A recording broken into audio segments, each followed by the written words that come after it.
believe, only believe, and all things are possible. Only believe, my Lord, I believe, my Lord, I believe, and all things are possible. My Lord, I believe, my Jesus is here, my Jesus is here, and all things are possible.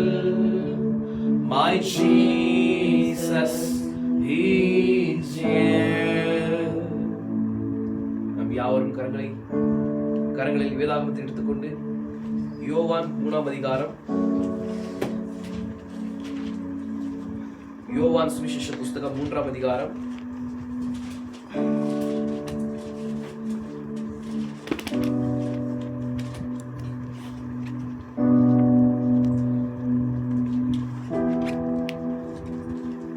இயேசு அவனுக்கு பிரதித்திரமாக, ஒருவன் மறுபடியும் பிறாவிட்டால் தேவனுடைய ராஜ்யத்தை காண மாட்டான் என்று மெய்யாகவே மெய்யாகவே உனக்கு சொல்லுகிறேன் என்றார்.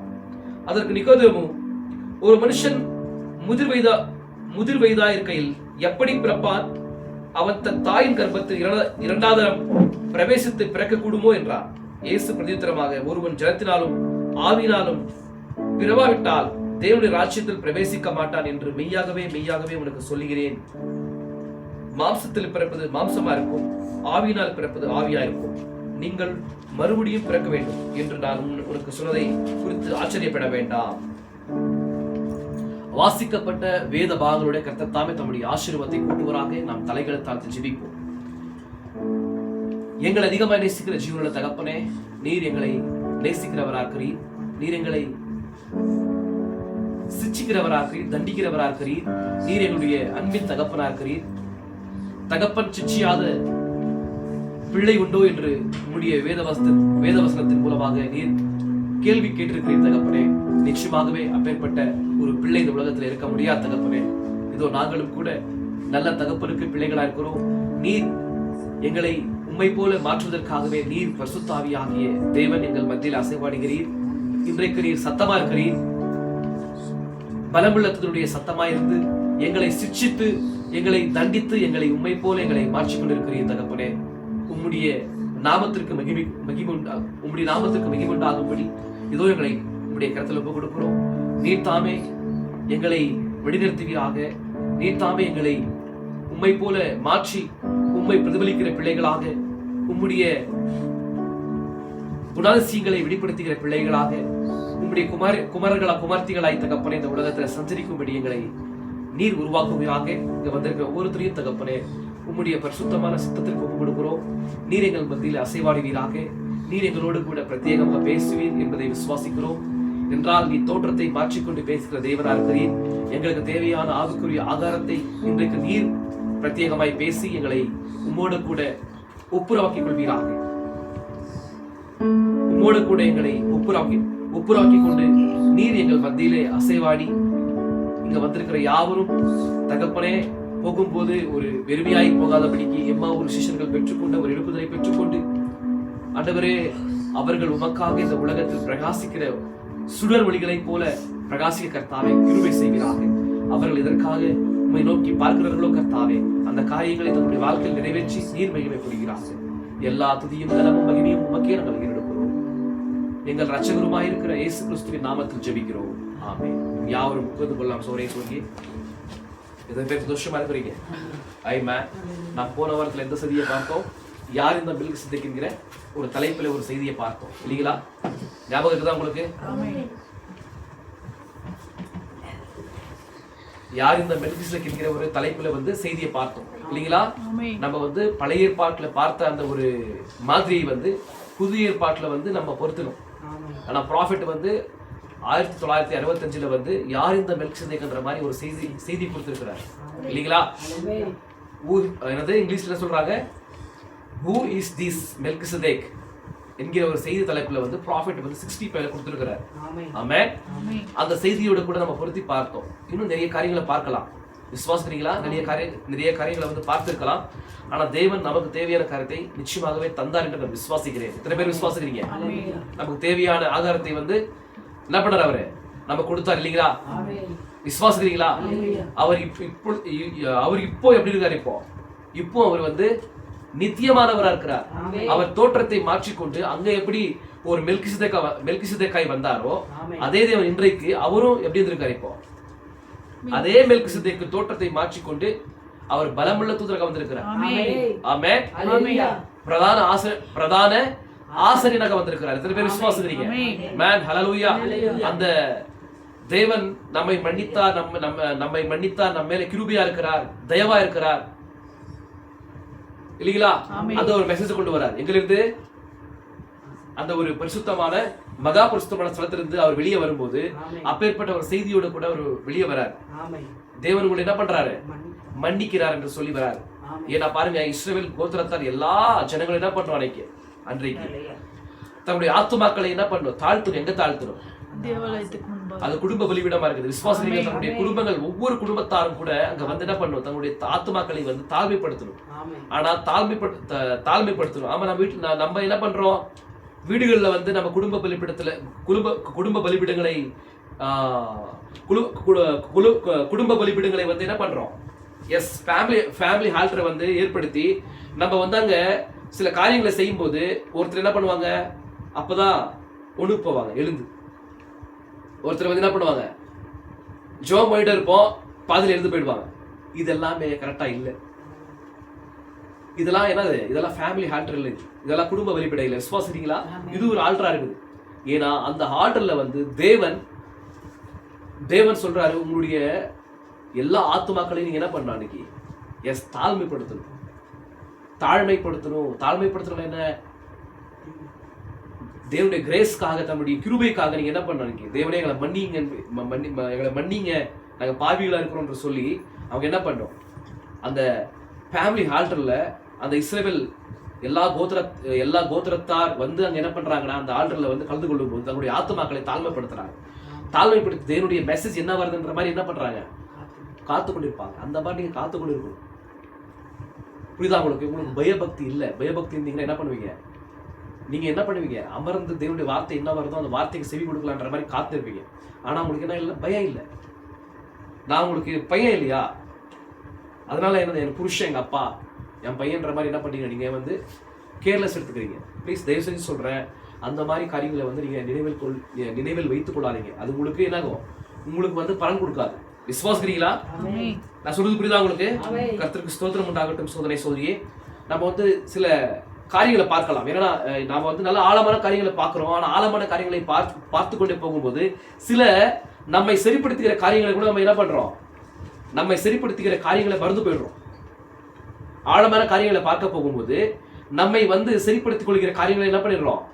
மறந்து போயிடுறோம். ஆனா அடிக்கடி வந்து சில மூலோபதேசங்களையே பார்க்க வேண்டிய ஒரு கட்டாயத்துக்கு நம்ம உள்ளாயிடுறோம். சொல்றது புரியுதா? சில மூலோபதேசங்களையே நம்ம வந்து பார்க்கும்படி ஒரு கட்டாயத்துக்குள்ள நம்ம வந்துடுறோம். ஏன்னா நம்ம யாரா இருக்கிறோம்? நம்ம யாரா இருக்கிறோம்? தேவன் இதற்காக நம்ம தெரிந்து கொண்டாரு, என்ன பர்பஸ்க்காக தெரிந்து கொண்டாரு என்கிற காரியங்களே நம்ம என்ன பண்ணிடுறோம்? சில நேரத்துல மறந்து போயிடுறோம். நான் சொல்றது புரியுதா உங்களுக்கு? சோதரே, நாம வந்து விசேஷித்த ஜனங்களா இருக்கிறோம். நம்ம யாரு? விசேஷித்த ஜனங்களா இருக்கிறோம். தேவன் நம்ம இந்த மாதிரி ஜனங்கள் மத்தியில் நம்ம தெரிந்து கொள்ளும். நீங்க மறுபடியும் வந்து என்ன பண்றீங்கன்னா, பாவம் செய்றீங்க. தேவனுக்கு விரோதமா பாவம் செய்யும்போது நீங்க அதுக்கான தண்டனை அனுபவிக்கிறீங்க. ஏன்னா போன வாரத்துல வந்து குடும்ப ஆல்டர்ல வந்து ஒரு சின்ன ஒரு மெசேஜை பார்த்தோம். யாரு? நாங்க குடும்ப ஆல்டர்ல எங்க ஃபேமிலி ஆல்டர்ல அப்ரகாம் வந்து ப்ராமிஸ் லேண்டை வந்து ப்ராமிஸ் லேண்ட்ல இருன்ற மாதிரி தேவன் அவருக்கு என்ன பண்ணிருப்பாரு? எஸ், ப்ராமிஸ் பண்ணிருப்பார். நீ எங்க இருக்கணும்? நான் சொன்ன இடத்துல இரு. நான் சொன்ன இடத்துல இருக்கும்போது உனக்கு என்ன இருக்கும்? என்னுடைய கிரேஸ் இருக்கும், என்னுடைய கிருபை இருக்கும். நான் சொன்ன இடத்துல நீ விட்டு போனீங்கன்னா உனக்கு கிரேஸ் இருக்காது. விசுவாசிக்கிறீங்களா? ஆனா பாருங்க, அப்ரகாம் வந்து அந்த பிராமிஸ் லேண்ட்ல இருக்கும்போது பஞ்சம் வருது.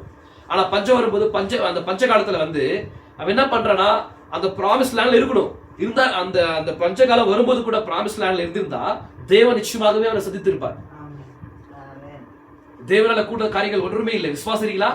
தேவனால் கூடாத காரியம் ஒன்றுமே இல்லை. அப்போ அவங்க இருக்காம அந்த கிராஸ் பண்ணி போகும்போது அவன் தண்டனைக்குள்ளாகிறான். அந்த பஞ்ச காலத்துல அந்த எகிப்தை நோக்கி போகும்போது சோதரியே அங்க அபிமெலேக்கு ராஜா என்ன பண்றான்? தன்னுடைய மனைவியை வந்து அவன் எடுத்துக்கிறான். ஏன்னா அவன் பிழைக்கிறதுக்காக அங்க போய் சொல்றான். நீ தங்கச்சின்ற மாதிரி சொல்லு. ஏன்னா என்ன பண்ணுவாங்க அவங்க? உன்னுடைய புருஷன் சொன்னா நீ அழகா இருக்கிற, நீ அழகா இருக்கிற, நீ ரொம்ப சௌந்தரியமா இருக்கிற, உன்னை பார்த்து அவன் எடுத்துக்கொள்ளும் போது என்ன அண்ணான்ற மாதிரி சொல்லிடு, நீ தங்கச்சின்ற மாதிரி சொல்லுன்ற மாதிரி சொல்றாரு. அப்ப பொய் சொல்றாங்க. அப்ப பொய் சொல்லும் போது அந்த அழகான அந்த மனைவியை வந்து சாராள வந்து அபிமெலேக்கு ராஜா எடுத்துக்கிறாரு. எடுத்துக்கும் போது இப்போ பிராமிஸ் லேண்டை விட்டு போயிட்டாரா? அப்ப பிராமிஸ் லேண்டை விட்டு போகும்போது அவன் ப்ராப்ளம் உள்ளாகிறான். ப்ராப்ளம்ஸ் என்ன பண்ணுது அவனை? எஸ், ப்ராப்ளம்ஸ் வந்து அவன் ஆட்கொள்ளுது. அப்ப ஆட்கொள்ளும் போது சோதரியே அவன் ரொம்ப என்ன பண்றான்? கஷ்டப்படுறான்.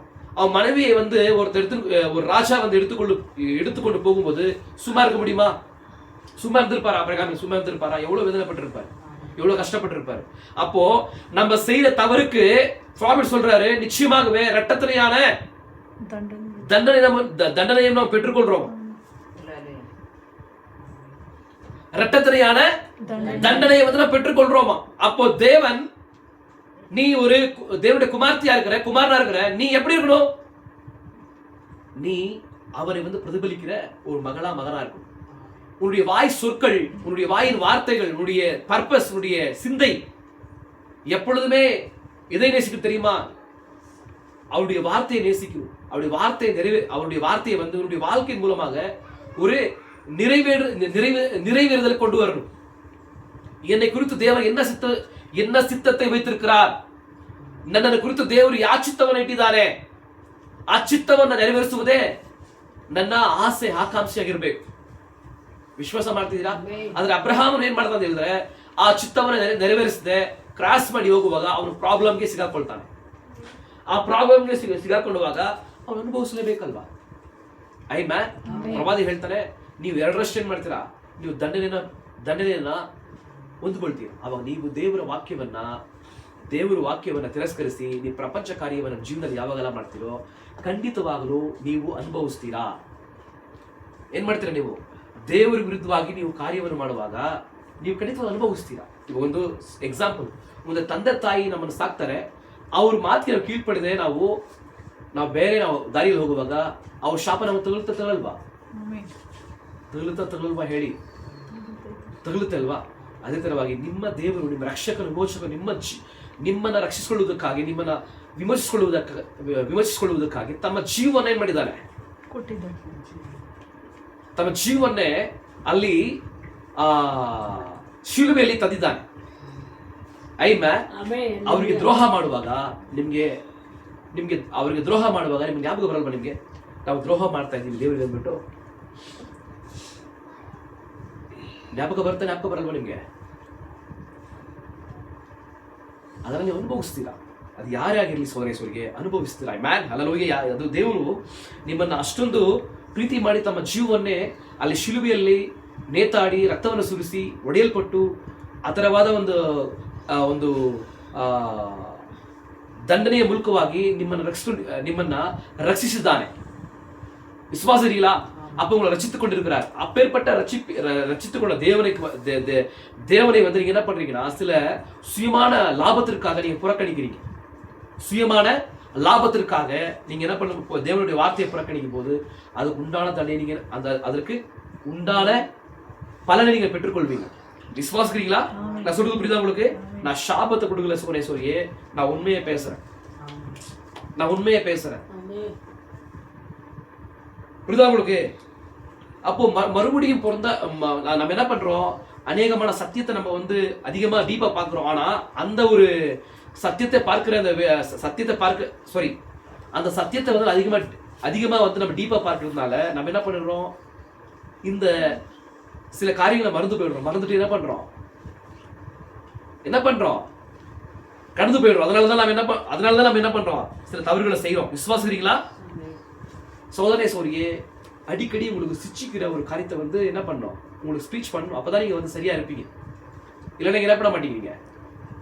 ஏன்னா தகப்பன் வந்து இப்ப பிள்ளைகளை வந்து வளர்க்கிறாரு இல்லைங்களா, வழக்கம் டெய்லி வந்து என்ன பண்றாரு ஒரு தகப்பன் பிள்ளைகளை, இந்த தவறு செய்யாத, அந்த தவறு செய்யாத, அப்படி பண்ணாத, இப்படி பண்ணாதன்ற மாதிரி சொல்லிட்டே இருப்பாரு. அந்த மாதிரி உங்களுக்கு சொல்லிட்டே இருக்கணுன்ற மாதிரி நான் எதிர்பார்க்கிறேன். ஏன்னா நீங்க வந்து வரமாட்டேங்கிறீங்க.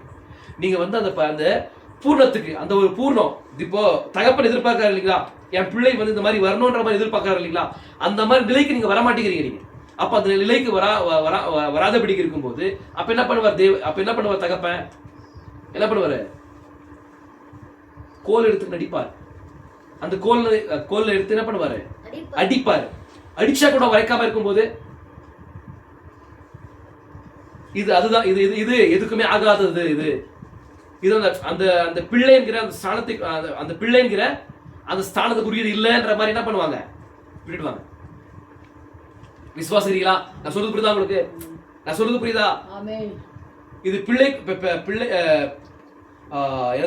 பிள்ளையுடைய குணாதிசயம் இந்த பிள்ளை மூலமா வெளிப்படாம இருக்கும்போது என்ன பண்ணுவாங்க, விடுவாங்க. அவ்வளவுதான், இது பிள்ளை இல்ல.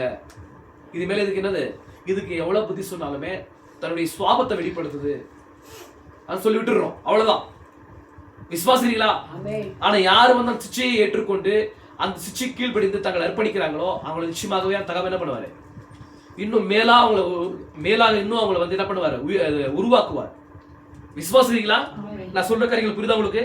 அப்ப பாருங்க, இங்க சில கோர்ஸை பார்க்கலாம். சொல்லியே சில ப்ராஃபிட் வந்து இந்த மறுபடியும் பிறந்த சில ஜனங்களுடைய குணாதிசயங்கள் எப்படி இருக்குன்றத வந்து இங்க கோர்ஸ்ல வந்து சொல்றாரு. நம்ம அந்த காரியங்களை படிச்சு கொஞ்சம் நம்மளை சரிப்படுத்திக் கொள்ளலாம். விசுவாசிக்கிறீங்களா? நம்ம கிட்ட வந்து அந்த மாதிரி குணாதிசயங்கள் இல்லாம இருந்தா என்ன பண்ணலாம்? நான் சொல்றது புரியுதா? பதில் சொல்லுங்க. அந்த மாதிரி வந்து காரியங்கள் நம்ம இடத்துல இல்லாம இருந்தா நம்ம என்ன பண்ணலாம், ப்ராஃபிட் சொல்ற காரியத்தை வந்து ஏற்றுக்கொண்டு சரிப்படுத்திக் கொள்ளலாம். இல்லீங்களா?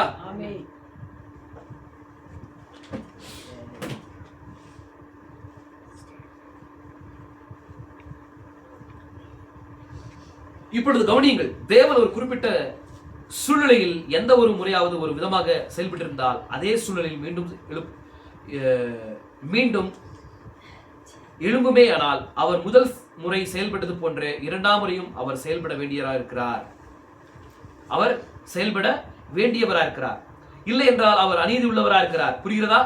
அப்ப தேவன் எப்படி வந்து அவர் முதலாவது செயல்படுகிறாரோ அதே மாதிரி தான் தேவன் எப்பவுமே செயல்படுறார். இல்லீங்களா? அவர் நேற்றும் இன்றும் மாறாதவர். கொஞ்சம் சைட்ல வாமா. அவர் எப்பேற்பட்டவர்? அவர் நேற்றும் இன்றும் மாறாதவராக இருக்கிறார். அவர் முதலாவது எப்படி செயல்படுகிறாரோ அதே மாதிரி தான் அவர் எப்பவுமே என்ன பண்ணுவாரு, செயல்படுவார். விசுவாசிக்கிறீங்களா? நீங்கள் பாவத்தில் எவ்வளவு மோசமாக இருந்தாலும், நீங்கள் எவ்வளவுதான் குடிந்து போயிருந்தாலும் கவலைப்பட வேண்டியதில்லை. புரியுதா உங்களுக்கு? அவர் அந்த விழுந்து போன ஸ்ரீடத்தில் செயல்படுவது போன்றே உங்களிடத்திலும் அவர் செயல்பட வேண்டியவராக இருக்கிறார். எந்த ஸ்ரீயை பத்தி பேசுறாரு? எந்த ஸ்ரீயை பத்தி பேசுறீங்க? ப்ராஃபிட் ஏவலை குறித்து சோதனை சொல்லியே கர்த்தருக்கு ஸ்தோத்திரம் உண்டாகட்டும். ஏவலை குறித்தும் கூட பேசிருக்கலாம். ஆனா இங்க அந்த கற்களால் அடிக்கப்படுற ஒரு ஸ்ரீ அந்த விபச்சாரத்துல வந்து மாட்டிக்கொண்டு கற்களால வந்து என்ன பண்ணும், நியாயப்பிரமாணத்தின் ஆజ్ఞைகள் படி இந்த மாதிரி விபச்சாரத்துல சிக்கிக் கொள்கிற ஸ்ரீகளை வந்து கல்லால் அடிக்கணும்ன்ற மாதிரி என்ன பண்ணுவாங்கன்னா ஒரு ஆజ్ఞை இருக்குது. அதன்படி அடிக்கணும்னு பாக்குறாங்க. ஆனா தேவன் என்ன பண்றாரு, என்ன பண்றாருங்க, அந்த பெண்மணியை காப்பாத்துறாரு. அவர் சொல்றாரு, அவரை கேட்கிறாங்க, மோசையினால் கொடுக்கப்பட்ட நியாயப்பிரமாணத்தின்படி இந்த மாதிரி விபச்சாரத்துல மாட்டிக்கொள்கிற ஸ்திரீகளை வந்து கல்லால் அடிக்கணும்ன்ற மாதிரி இருக்கு இல்லைங்களா, அப்ப அடிக்கலாமான்னு கேட்கும்போது இவர் சொல்றாரு, ஆமா நீங்க சொல்றது கரெக்ட் தான், வாஸ்தவம் தான், ஆனா நான் ஒரு கேள்வி கேட்கிறேன், அது நீங்க பதில் சொல்லுங்கன்ற மாதிரி சொல்றாரு. பதில் சொல்லுங்கன்ற மாதிரி கேள்வி கேட்கிறாரு. நீங்க யாருமே தப்பு பண்ணல, பாவம் செய்யல, விபச்சாரம் செய்யலன்றவங்க என்ன பண்ணுங்க, முதலாவது கல் எடுத்து போடுங்கன்றார். அப்படி சொல்லும் போது அவங்க எல்லாருமே கற்களை வந்து கீழே போட்டுட்டு, நாங்க எல்லாமே பாவிகளா இருக்கிறோம், நாங்களும் வந்து பாவம் செய்திருக்கிறோம் என்று சொல்லி அவங்க எல்லாம் பின்னாடி போயிடுறாங்க, கல்களை கீழே போட்டு போயிடுறாங்க. அப்ப அந்த ஸ்திரீயை வந்து மன்னிக்கிறார். அதே மாதிரி சோனேஸ்வரியே, அப்பேற்பட்ட ஒரு நிலையில் நாம் இருந்தாலும் கூட தேவன் அங்க என்ன தம்முடைய கிருபையை பாராட்டி அந்த பெண்மணியை காப்பாற்றினாரோ, அதே போல் நம்மையும் அவர் அப்பேற்பட்ட கிருபையினால அவர் கிருபையினால மன்னிக்கிற தேவனா இருக்கிறார். அவர் நேற்றும் இன்றும் என்றும் மாறாதவர். அவர் ஆதியில தம்முடைய பிள்ளைகள் வந்து பாவத்தை செய்து விழுந்து போனார் இல்லைங்களா? ஆதாம் ஏவாள் வந்து ஏதேன்ல வந்து பாவத்தை செய்து விழுந்து போனாங்க. ஆனா விழுந்து போன பிறகு அவங்களுக்கு என்ன இல்ல எஸ், அவங்களுக்கு வந்து துணி இல்ல. துணி இல்லாம இருக்கும்போது அவங்க என்ன பண்றாங்கன்னா, அவங்க இலைகளால சில ஆடைகளை வந்து தச்சுக்கிறாங்க. ஆனா சில இலைகள்னால வந்து தங்களுடைய மானத்தை வந்து மூடிக்கொள்வதற்காக தச்சுக்கும் போது திருப்பி என்ன பண்றாரு, அதான் தேவன் போயிட்டு எஸ் என்ன பண்றாருங்க, ஒரு ஆட்டை அடிச்சு எஸ் தம்முடைய கிருபையினால ஒரு மிருகத்தை அடிக்கிறாருங்க. அது அவர்தான். இயேசு கிறிஸ்து என்ன பண்றாரு, அடிக்கப்பட்டு பிளஸ் கிழிக்கப்பட்டு நொறுக்கப்பட்டு அங்க தம்முடைய ரத்தம் தோய்ந்த அந்த சர்மத்தை அவர்களுக்கு ஆடைகளை கொடுக்கிறார். அப்போ அங்க என்ன தேவன் செய்தாரோ அதே காரியத்தை இன்றைக்கும் செய்கிற தேவனா இருக்கிறார். ஆனா யாரு அவர் கீழ்படுகிறார்களோ அவர்களுக்கு மாத்திரம் தான் கிருபையை பாராட்டுறார். யாருக்கு கிருபையை வந்து புறக்கணிக்கிறாங்களோ நிச்சயமாகவே அவங்களுக்கு தண்டனை இருக்கும். அப்ப நம்ம என்ன பண்ணோம், நம்ம அடிக்கடி என்ன பண்றோம்னா, கர்த்தருக்கு ஸ்தோத்திரம் உண்டாகட்டும், நம்ம வந்து மறுபடியும் பிறந்திருக்கிற அனுபவத்தை பெற்றிருக்கிறோமா இல்லையா என்பதை வந்து நம்முடைய சாட்சிகளும் நம்முடைய செயல்களும் நம்ம கிரியைகள் என்ன பண்ணுது, வெளிப்படுத்துது. நாம் என்ன பண்றோம், மேலான சத்தியங்களை பார்த்து கொண்டு இந்த சிச்சிக்கிற காரியங்களை மறந்து போயிடுறோம். ஆனா சிச்சிக்கிற காரியமானது நம்முடைய அனுதின பிரசங்கத்தில் இருக்கணும்ன்ற மாதிரி நான் என்ன பண்றேன், நான் வந்து அதை இது பண்றேன் நான். ஏன்னா அப்பதான் உங்களை வந்து சரிப்படுத்த முடியும். நீங்க என்ன பண்ண மாட்டீங்க, நீங்க சரியா ஆக மாட்டேங்கிறீங்க.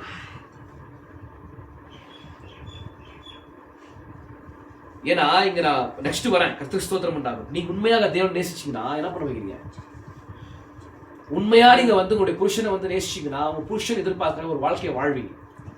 நீங்க உண்மையா நேசிக்கலைன்னா உங்க புருஷன் துரோகம் பண்ணுவீங்க இல்லைங்களா? அதே மாதிரிதான் நீங்க செய்றீங்க சில விஷயங்கள். நல்லா கவனமாய் கேளுங்க.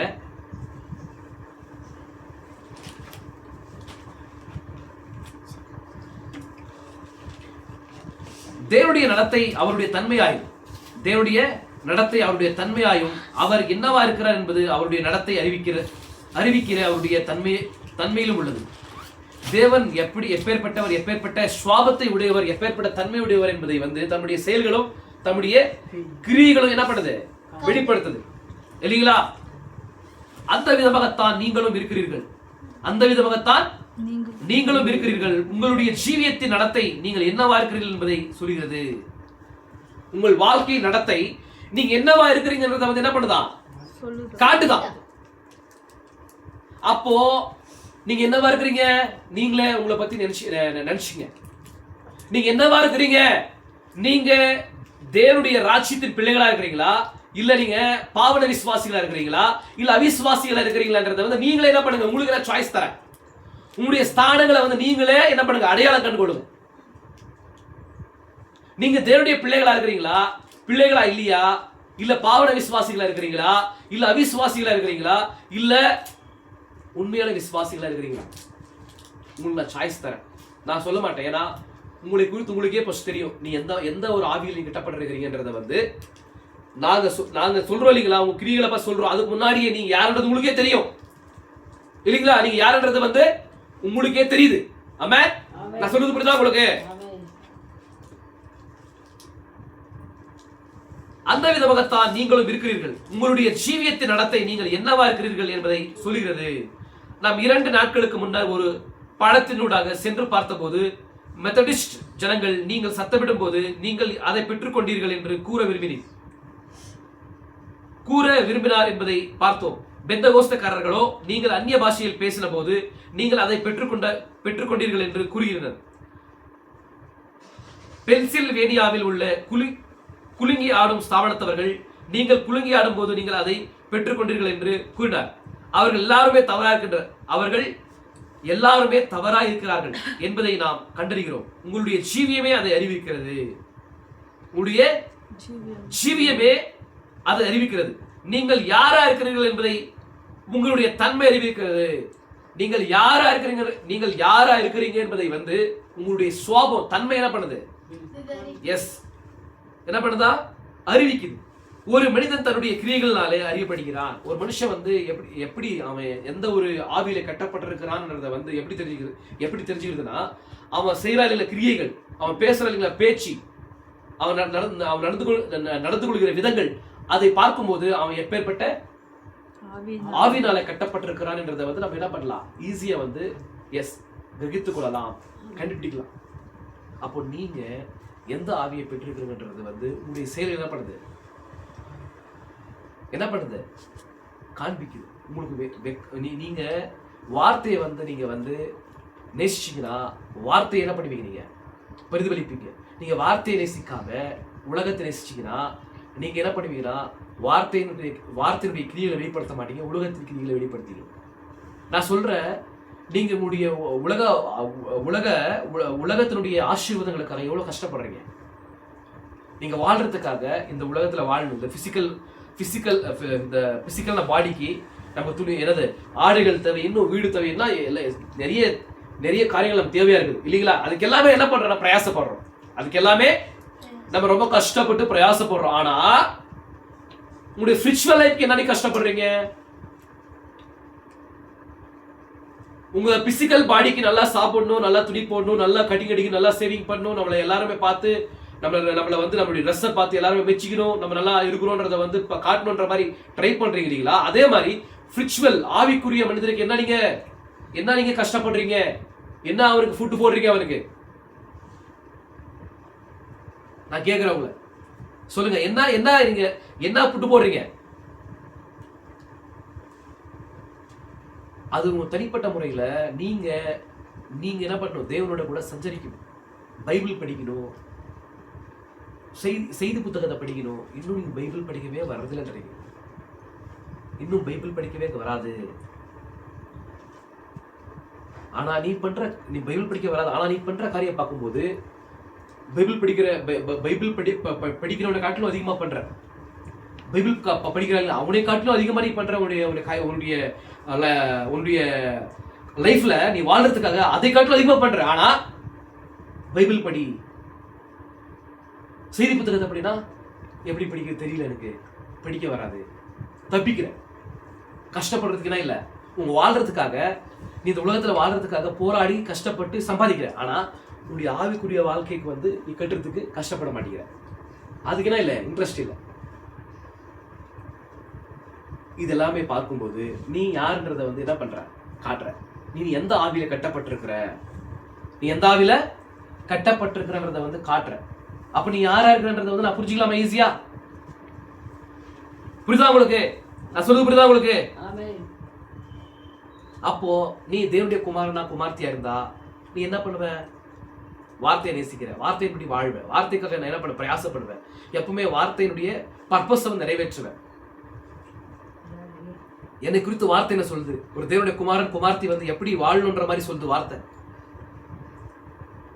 எப்படி நடக்கணும், எப்படி ஆடைகளை போடணும், எப்படி வந்து கட்டிக்கடிக்கு, எப்படி சேவிங் பண்ணும், எப்படி வந்து சாட்சிய வாழணும், எப்படிப்பட்ட வார்த்தைகளை பேசணும், எப்பேற்பட்ட நடத்தை நடக்கணும், எப்பேற்பட்ட ஆடைகள் அணிந்து கொள்ளணும், எப்படி மேக்கப் பண்ணும், எந்த மாதிரி அலங்கரித்துக் கொள்ளணும், இது எல்லாமே என்ன பண்ணும்? தேவனுடைய வார்த்தை நமக்கு தேவனுடைய வார்த்தையானது சொல்லுது. ஆனா நம்ம அந்த வார்த்தையின்படி நம்ம வந்து வார்த்தையை நேசிச்சோம்னா வார்த்தை நம்ம என்ன பண்ணோம்? நம்மளை வந்து ஆளுகை செய்யும். வார்த்தையை நேசிக்காம உலகத்தை நேசிக்கிறதால நம்ம என்ன இல்லை? பிதாவின் அன்பு இல்லை. ஒருவன் வந்து உலகத்தை நேசிக்கும் போது பிதாவின் அன்பு அவனிடத்தில் இல்லை. இந்த உலகத்தை நேசிக்கிறீங்க, சேத்துல ஒரு கால், ஆத்துல ஒரு கால். சேத்துல ஒரு கால், ஆத்துல ஒரு காலுமா? அப்ப நீங்க வந்து ரட்சிக்கப்பட்டிருக்கீங்கன்ற மாதிரி சொல்லிட்டு யாரெல்லாம் ரட்சிக்கப்படாம இருக்கிறாங்களோ அவங்களுக்கு சப்போர்ட் பண்றது போயிட்டு. அப்ப நீ யாரு? நீ பாவன விசுவாசி, நீ அவிசுவாசி. நீ தேவன அவிசுவாசிக்கிறதால என்ன பண்ற? மத்தவங்களுக்கு ஹெல்ப் பண்ற. நீ தேவன விசுவாசி என்ன பண்ண மாட்ட? அவங்களும் கூட இந்த ஒரு ரட்சிப்பின் மகிமையை வந்து பெற்றுக்கொள்ளுன்ற மாதிரி பிரயாசப்படுவேன். அப்படி யாரா? நீ வந்து பாவன விசுவாசி, நடிக்கிற. ஆனா ஒரு நாள் உனக்கு தான் நஷ்டம். ஒரு நாள் உனக்கு தான் நஷ்டம். புரியுதா உங்களுக்கு? இங்க பாருங்க, நீங்கள் உங்களுடைய ஜீவியம் மிக சத்தமாக பேசுகிறது. இப்போ நீங்க உங்களுடைய வாழ்க்கை என்ன பண்ணுதா? அதிகமா சத்தமா பேசுமா உங்களுடைய வாழ்க்கை. உங்களுடைய ஜீவியம் என்ன பண்ணுது? நீங்கள் உங்களுடைய ஜீவியம் மிக சத்தமாக பேசுகிறது. எனவே நான் உங்களுடைய வார்த்தைகளை கேட்க முடியவில்லை என்ற அந்த பழைய கதையை கேட்டிருக்கிறீர்கள். ஆகையால் நீங்கள் என்னவா இருந்தாலும் சரி, நீங்கள் ஜீவிக்கிற ஜீவியம் உங்களுக்குள்ளாக என்ன விதமான ஒரு ஆவி இருக்கிறது என்பதை காண்பிக்கிறது. நீங்க ஜீவிக்கிற ஜீவியம் எந்த ஆவி உங்களுக்குள்ள இருக்குதுன்ற மாதிரி காட்டுதான். நீங்க பரிசுத்த ஆவியை பெற்றிருக்கிறீங்களா இல்ல அசுத்த ஆவியை பெற்றிருக்கிறீங்களான்றத வந்து என்ன பண்ணுங்க, உங்களுடைய ஜீவியம் காட்டுமா. ஆமென். புரியுதா உங்களுக்கு? ஆகையால் நீங்கள் தவறான காரியத்தை போலியாக பாவனை செய்யலாம். நீங்க தவறான காரியத்தை வந்து என்ன பண்ணலாம், நீங்க போலியாக என்ன பண்ணலாம், ஆக்ஷன் பண்ணி காட்டலாம். அது கொஞ்ச நாள் மாத்திரம் தான். புரியுதா உங்களுக்கு? நான் சொல்ற பாருங்க. ஆகையால் நீங்கள் தவறான காரியத்தை போலியாக பாவனை செய்யலாம். இல்லை என்றால் சரியான காரியத்தை போலியாக நடந்து காட்டலாம். நீங்கள் ஒரு கிறிஸ்தவனாக நடிக்கலாம். ஆனால் பாரமானது வைக்கப்படும் போது, பாரமானது ஒரு சோதனை வருது. நீ நடித்து காட்டுற, நீ நான் உண்மையான கிறிஸ்தவன்ற மாதிரி நடித்து காட்டுற. ஆனா ஒரு சூழ்நிலை வரும், தேவன் உன்னை சோதிப்பாரு. அப்பதான் நீ இறங்குறத புரிஞ்சுக்கலாம். அப்போ நீ ஒரு சோதனை வரும்போது நீ பாவன விசுவாசி அவிசுவாசியா, நீ விசுவாசின்றத வந்து ஈஸியா என்ன பண்ணலாம், ஈஸியா உன்னை கண்டுபிடிக்கலாம். புரியுதா உங்களுக்கு? இங்க சொல்றாரு பாருங்க, நீங்கள் ஒரு கிறிஸ்தவராக நடிக்கலாம். ஆனால் பாரமானது வைக்கப்படும் போது, சீக்கிரத்தில் ஒரு நேரம் வரும்போது, அப்பொழுது நீங்கள் என்னவா இருக்கிறீர்கள் என்பதை அது காண்பிக்கும். ஒரு சங்கிலிக்கு அதனுடைய பலவீனமான இணைப்பில தான் அதனுடைய பலமே உள்ளது. இப்போ எப்படின்னா ஒரு செயின் இருக்குது இல்லைங்களா? இப்ப செயினை வந்து ரெண்டு பக்கம் இழுக்கும் போது எது வீக்கா இருக்கும்? இப்ப செயின் இருக்குது இல்லம்மா, உங்களுக்கு தெரியும், உங்களுக்கு கழுத்துல போட்டுங்க செயின் இருக்கு இல்லைங்களா? அந்த செயினை வந்து இழுக்கும் போது எங்க பலவீனம் இருக்குதோ, பலவீனம் சொன்ன என்னது, வீக்னஸ் எங்க இருக்குமோ அங்க பிச்சுக்கும். அந்த மாதிரி ஒரு நாள் வந்து உங்க மேல ஒரு பாரம் வரும், உங்க மேல வந்து ஒரு சோதனை வரும். அப்போ வந்து நீங்க உண்மையான கிறிஸ்தவர்களா இல்லையான்றத வந்து என்ன பண்ணும், ஒரு சோதனை வந்து உங்களுடைய தன்மை வந்து வெளிப்படுத்தும். விசுவாசிக்கிறீங்களா? அல்லேலூயா. எத்தனை பேர் விசுவாசிக்கிறீங்க? இங்க பாருங்க, தேவகுமாரனாகிய கிறிஸ்து சோதனைக்கு உட்படுத்தப்பட்ட போது அவர் என்னவா இருந்தார் என்பதை அவர் காண்பித்தது. அப்ப இயேசு கிறிஸ்து வந்து சோதனைக்கு உட்படுத்தப்பட்டார் இல்லைங்களா? அப்ப அவரை சோதனைக்கு உட்படுத்தும் போது அவர் என்ன ஒரு ஆவியை பெற்றிருந்தார் என்கிற காரியத்தை வந்து அவருடைய ஜீவி என்ன பண்ணுச்சு, வெளிப்பட்டது, காண்பித்தது. பாருங்க, தேவகுமாரா கிறிஸ்து சோதனைக்கு உட்படுத்தப்பட்ட போது அவர் என்னவா இருந்தார் என்பதை அது காண்பித்தது. நிச்சயமாக நீங்கள் சோதனைக்கு உட்படுத்தப்படும் போது அது நீங்கள் என்னவா இருக்கிறீர்கள் என்பதை நிரூபிக்கும். உங்களுடைய ஜீவியம் உங்களுடைய உட்புறத்தில் என்ன உள்ளது என்பதையே எப்பொழுதும் பிரதிபலிக்கிறது. அப்போ ஒரு சோதனைக்கு உங்களை உட்படுத்தும் போது உங்க உள்ளத்துல என்ன இருக்குன்ற மாதிரி என்னாகும்? எஸ், ஆமென். அப்போ உட்புறத்துல வந்து நீங்க என்ன ஆவியில கட்டப்பட்டிருக்கிறீங்க, நீங்க மறுபடியும் பிறந்திருக்கிறீங்களா பிறக்கலையான்றத வந்து அப்போ ஒரு சோதனை வந்து உங்களை மேற்கொள்ளும் போது நீங்க உங்க மூலமா வெளிப்படுற ஜீவியத்தை வந்து என்ன பண்ணலாம், ஈஸியா கண்டுபிடிக்கலாம். அப்போ உங்களை குறித்து நீங்களே யோசித்து பாருங்க, எந்த ஆவியில கட்டப்பட்டிருக்கிறீங்க? நீங்க உண்மையா தேவன் நேசிக்கிறியா? நீங்க பாவனை விசுவாசிங்களா அவிசுவாசிங்களா? இல்லைன்னா நீங்க சொல்லுங்க, தேவனுடைய உண்மையான விசுவாசிகள்ன்றதை வந்து நீங்களே உங்களை குறித்து கிரகித்துக் கொள்ளுங்க. நான் உங்களுக்கு அந்த காரியத்தை விடுறேன். இங்க பாருங்க,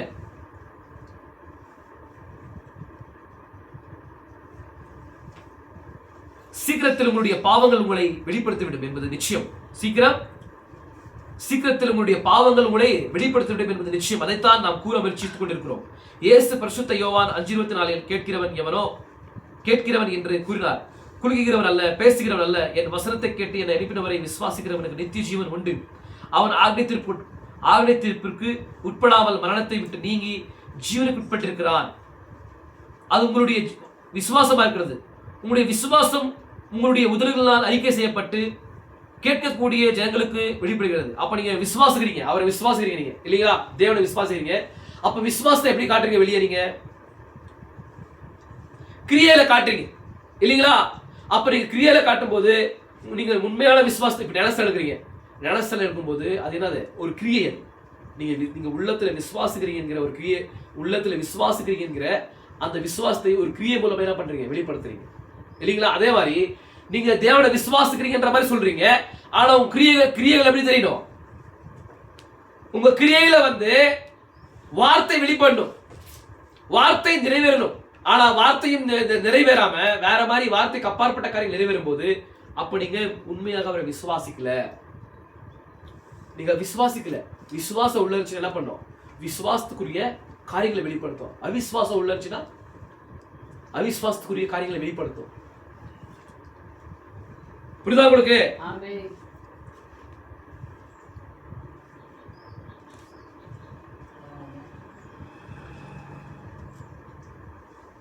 கேட்கக்கூடிய ஜனங்களுக்கு வெளிப்படுத்துகிறது. ஆனால் உங்களுடைய ஜீவியம் எல்லாருக்கும் முன்பாக வெளிப்படையா இருக்கிறதே. ஆகையால் நீங்கள் எவ்வளவுதான் இதை செய்ய முயன்றாலும் கவலைப்பட வேண்டியதில்லை. அது ஒருபோதும் கிரியை செய்யாது. அது உங்களுக்குள்ளாக இருக்க வேண்டும். அது முழு கதையின் உண்மையான கருப்பொருளாய் உள்ளது.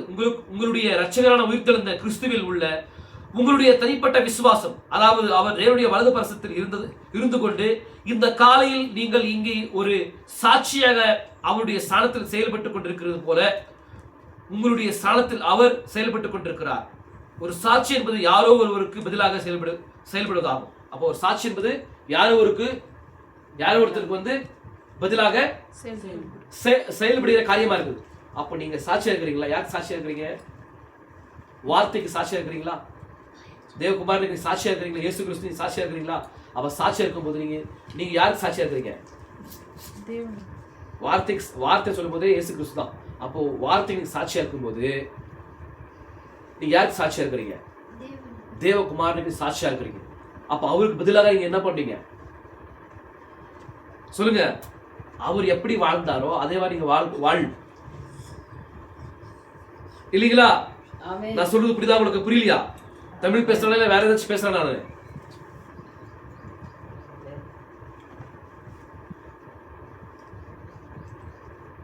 ஒரு சாட்சி என்பது யாரோ ஒருவருக்கு பதிலாக செயல்படுவதாகும். அப்ப ஒரு சாட்சி என்பது யாரோ ஒருவர் பதிலாக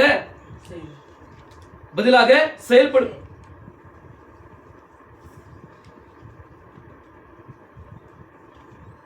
யாரோ ஒருவருக்கு பதிலாக செயல்படுவதாகும். அப்ப யாருக்கு நம்ம யாருக்கு பதிலாக செயல்படுறோம்? இங்க நம்ம எஸ் வார்த்தையின் பக்கம் நம்ம என்ன பண்றோம்? சார்ந்திருந்து வார்த்தையை என்ன பண்றோம்?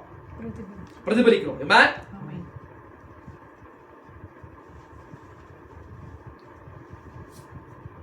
உங்களுக்காக ஒரு சாட்சியாக இருப்பது என்பதாகும். கிறிஸ்துவுக்குள்ளாக உங்களுடைய சாட்சி என்னவா இருக்கிறது என்பதை உங்களுடைய ஜீவியம் இங்கே பிரதிபலிக்கிறது.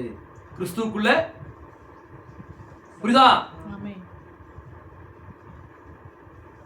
கிறிஸ்துவுக்குள்ளாக உங்களுடைய சாட்சி என்னவா இருக்கிறது என்பதை உங்களுடைய ஜீவியம் இங்கே பிரதிபலிக்கிறது. அப்ப கிறிஸ்துவுக்குள்ள உங்களுடைய சாட்சி எப்படி இருக்குதுன்றத உங்க ஜீவியம் என்ன பண்ணுமா? உங்களுடைய வாழ்க்கை, நீங்க செய்யற கிரியைகள், செயல்கள், நீங்க பேசுற பேச்சுகள், உங்களுடைய பர்பஸ், நீங்க நடந்து கொள்கிற விதங்கள் எல்லாமே என்ன பண்ணும்?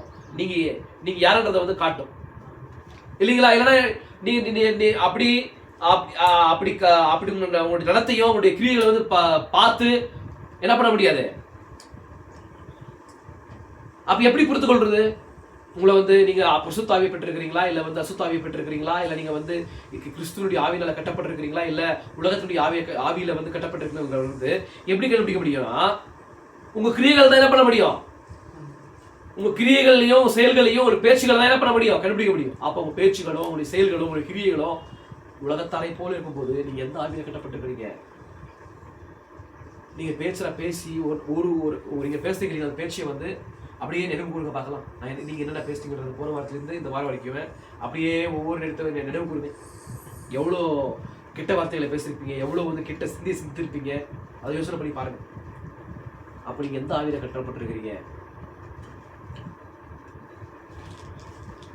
சொல்றது புரியுதா உங்களுக்கு? எந்த ஆவியில கட்டப்பட்டிருக்கிறீங்க?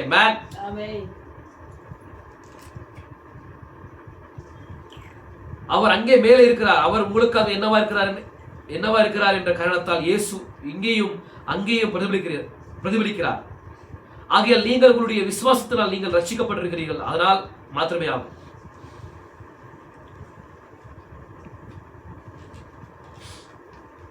புரியுதா உங்களுக்கு?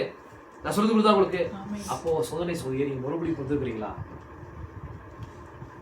கிறிஸ்துவின் ஆவியை பெற்றிருக்கிறீங்களா? சொல்லுங்க, மறுபடியும் பெறுகிறது எப்படி? ஜலத்தினாலும் ஆவியினாலும். அப்போ ஜலத்துல என்ன பண்றீங்கன்னா, நீங்க இயேசு கிறிஸ்து வந்து அந்த பலியோடு கூட என்ன பண்றீங்க, உங்களை ஒப்பிட்டு அந்த பலி எங்களுக்காக தான் அடிக்கப்பட்டது, அந்த பலி என்னுடைய பாவத்திற்காக, அக்கிரமத்திற்காக, மீதுகளுக்காக அடிக்கப்பட்டிருக்கிறது, நான் விசுவாசிக்கிறேன். தேவன் ஏற்படுத்தப்பட்ட அந்த பாதையை வந்து நான் ஏற்றுக்கொண்டு அந்த பலியோட கூட ஒப்புரவாக்கி நான் அதை விசுவாசித்து ஞானஸ்தானத்துல கிரியின் மூலமாக அதை என்ன பண்றேன், விசுவாசிக்கிறத வந்து நான் கிரியின் மூலம் வெளிப்படுத்தி நான் என்ன பண்றேன், அந்த பரிசுத்த ஆவியை பெற்றுக்கொண்டு பரிசுத்த ஆவியாகிய டீச்சரை பெற்றுக்கொண்டு நான் என்ன பண்றேன், சிச்சிக்கப்பட்டு நான் என்ன பண்றேன், என்னுடைய வாழ்க்கையை சரிப்படுத்திக் கொண்டு போறேன்ற மாதிரி நீங்க வந்து அந்த ஆவியை பெற்றுக்கொண்டு இருக்கிறீங்களா? இல்லை நீங்க ஆவியை பெற்றுக்கொள்ளலையா? அப்படிங்க அந்த மாதிரி ஆவியை நீங்க பெற்றுக்கொண்டிருந்தீங்கன்னா நீங்க எப்பேற்பட்ட வாழ்க்கையை வாழ்வீங்க? எப்பேற்பட்ட வாழ்க்கையை வாழ்வீங்க? ப்ளீஸ் தயவு செஞ்சு நான் சொல்றதை நல்லா கவனமாக கேளுங்க. நெக்ஸ்ட் வந்து உங்களுக்கு நான் வந்து வார்னிங் தரேன், புரியுதா உங்களுக்கு? நான் வந்து ஒரு நபர் வந்து ஒரு தவறு செய்யும் போது வார்த்தையின்படி ஒரு தடவை ரெண்டு தடவை என்ன பண்ணலாம், மன்னித்து அவங்களை ஏற்றுக்கொள்ளலாம். மறுபடியும் அந்த பாவத்தை செய்யும் போது உங்களை வந்து சபைக்கு வராதன்ற மாதிரி வராதிங்கன்றதுக்கு ரைட்ஸ் இருந்திருக்கு. நீங்க வராதிங்க, தயவு செஞ்சு. நீங்க என்ன சாட்சி இல்லை, நீங்க தேவனுடைய வார்த்தையை வந்து புறக்கணிக்கிறீங்க. உங்களுக்கு first time, second time, third time என்ன பண்ணிட்டோம், உங்களுக்கு ஸ்டான்ஸ் கொடுத்துட்டோம். இனிமேல ஸ்டான்ஸ் கொடுக்கறதுக்கு உங்களுக்கு எந்த ஒரு இது இல்லை, என்ன இல்லை தகுதியை வந்து எடுத்து போயிட்டீங்கன்ற மாதிரி உங்களை என்ன பண்ணலாம், சபையில துரத்திடலாம். அதை நீங்க காப்பாத்தீங்க. அவ்வளவு யாரா இருந்தாலும் அவ்வளவுதான், தாயா இருந்தாலும், தகப்பனா இருந்தாலும், என் மனைவியா இருந்தாலும், பிள்ளைகளா இருந்தாலும் அவ்வளவுதான். எல்லாருக்குமே வார்த்தை தான். விசுவாசிக்கிறீங்களா? உங்களுக்கு லாஸ்ட் சான்ஸ் தரேன் நான். இந்த சான்ஸ் எல்லாம் நீங்க மறுபடியும் நீங்க போயிட்டு இருந்தீங்கன்னா உங்களை கண்டிப்பாக சொல்றேன், உங்களை நான் வந்து என்ன பண்றேன், துரத்துறேன். எனக்கு அந்த மாதிரி என்ன வேணாம், அந்த மாதிரி எனக்கு பிலீவர்ஸ் தேவையில்லை. எனக்கு உண்மையா தேவனுக்காக வாழ்ற ஒரு பிலீவர் இருந்தா போதும். கண்டிப்பா தேவன் கொண்டு வருவார். என்னை வந்து இங்க தேவன் அபிஷேகத்தை வச்சிருப்பாருன்னா கண்டிப்பா ஏதோ ஒரு விசுவாசி வருவாருங்க. அந்த விசுவாசிக்கு தான் என்ன பண்ணிருக்காரு, இங்க வச்சிருக்கிறார். அதெல்லாம் விசுவாசிக்கிறேன். அப்படி இல்லை, அந்த 4 சுவத்துக்கு மத்தியில் நான் என்ன பண்றேன், ஸ்பீச் பண்ணிட்டு போயிடுறேன். விசுவாசிக்கிறீங்களா? அது யாரா இருந்தாலும் பரவாயில்ல. சரி, நீங்க வந்து உங்களுடைய காரியங்களை என்ன பண்ணுங்க, மாத்தி கொள்ளுங்க. இங்க பாருங்க, அப்போ இங்க ஒரு விஷயம் சொல்றாரு,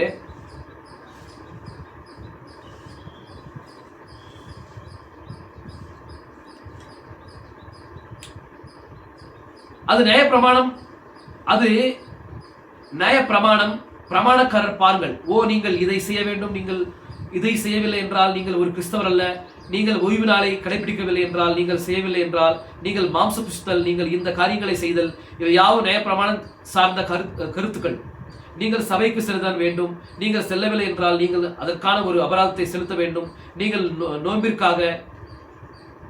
நோன்பிற்கு வேண்டும் என்பவைகள் அந்த காரியங்களில் பொருளோ அர்த்தமற்றதா உள்ளது. நீங்கள் தேவனுடைய கிருபையினால், தேவனுடைய முன்னறிவினால், அவருடைய முன் அறிதலினால் ரட்சிக்கப்பட்டிருக்கிறீர்கள்.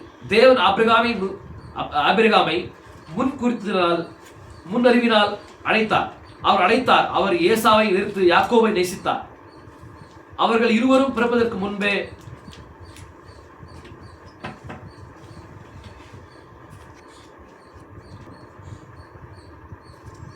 அவர் ஏசாவை வெறுத்து யாக்கோபை சிநேகித்தார். அவர்கள் இருவரும் பிறப்பதற்கு முன்பே அவ்வாறு செய்தார். அது உண்மை. அது இந்த காரியங்களை அறிந்திருக்கிற தேவனுடைய முன்னறிவியாய் உள்ளது. இங்க கொஞ்சம் ஒரு உபதேச ரீதியில வந்து இங்க ப்ராஃபிட் வந்து சில காரியத்தை பேச போறாரு. அதை ஒரு பக்கம் இருக்கட்டும், கண்டிப்பா நெக்ஸ்ட் பேசலாம். ஆனா அப்படியானால் நீங்கள் சுவிசேஷத்தை பிரசங்கிப்பதனால் என்ன பயன் என்று கேட்கலாம். ஏன்னா தேவன் வந்து முன்குறிக்கப்பட்ட சிந்தையில வந்து என்ன பண்றா, ஒரு முன்குறிக்கப்பட்ட நம்முடைய சிந்தையில வந்து சில ஆட்களை வந்து தமக்காக என்ன பண்றாரு, தெரிந்து கொள்றாரு இல்லைங்களா? அப்ப தெரிந்து கொள்ளும் போது அப்ப சுவிசேஷத்தை வந்து இதுக்காக நீங்க வந்து பறைசாற்றணும். அப்ப அவங்க சுவிசேஷத்தை பறைசாற்றாமலே வந்துடுறாங்க இல்லைங்களா?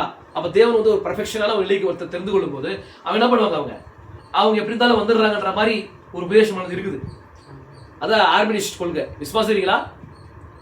கால்வினிஸ்ட் ஆர்மினிஸ்ட் கொள்கைன்ற மாதிரி இருக்குது.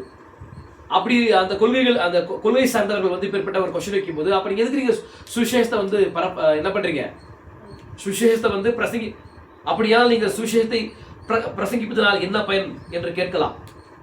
அப்ப நீங்க அந்த மாதிரி இருக்கும்போது அப்ப தேவனுடைய வார்த்தை நீங்க பிரசங்கிக்கிறீங்க, அப்படியே வந்துடுறாங்க இல்லையா தேவனை தேடி அவங்கன்ற மாதிரி கேள்வி எழுப்புறாங்க. விசுவாசிக்கிறீங்களா? அந்த ஒரு காரியத்தை வந்து நம்ம பக்கம் வச்சுட்டோம். இது சில காரியம் நமக்கு ஏற்ற மாதிரி நம்ம பார்க்கலாம், காரியங்களை பார்க்கலாம். ஆமென். நமக்கு ஏற்ற மாதிரி நம்ம காரியங்களை பார்க்கலாம். இப்பொழுது நான் இதை உங்களுக்கு கூறுவேன். பவுல் அதற்கு பதிலளித்தான், இல்லை, சரியாக ஒரு நாள் இயேசு பிரதிபலித்தார். இயேசு இங்கே இருக்கிறார். அவர் பரலோக ராஜ்யம் ஒரு மனிதன் ஒரு குளத்திற்கோ அல்லது ஒரு ஏரிக்கோ சென்று அதிலே வலையை வீசுவது போன்றதாக உள்ளது. பின்னர் அவன் அந்த வலையை இழுக்கிறான். அங்கே அதிலிருந்து அவன் ஆமைகளை பெற்றுக்கொள்கிறான். அவன் உணவு ஆமை வகைகளையும் பெற்றுக்கொள்கிறான். அவன் சர்ப்பங்களை பெற்றுக்கொள்கிறான். அவன் பல்லிகளை பெற்றுக்கொள்கிறான். அவன் தவளைகளை பெற்றுக்கொள்கிறான். அவன் சிறந்து பூச்சிகளையும் பெற்றுக்கொள்கிறான். அவன் அழுகிய பொருட்களை தின்று வாழ்வுகளையும் பெற்றுக்கொள்கிறான். அவன் மீன்களையும் பெற்றுக்கொள்கிறான் என்றார். இப்பொழுது மனிதன் அப்படியே வலை வீசிக் கொண்டிருக்கிறான். அப்போ இயேசு கிறிஸ்து சொல்றாரு, பரலோக ராஜ்யமானது ஒரு வலைக்கு ஒப்பாருன்ற மாதிரி சொல்றாரு. அப்ப வலை சுவிசேஷமாகிய வலையை வீசும்போது, ஏரியில குளத்துல ஒரு சமுத்திரத்தை வீசும்போது அவன் இழுக்கும் போது எல்லாமே என்ன வரும்? மீன் மட்டும் வராது. ஆனா மீன் தான் அவனுடைய எஜமானுடைய ஒரு பர்பஸ்.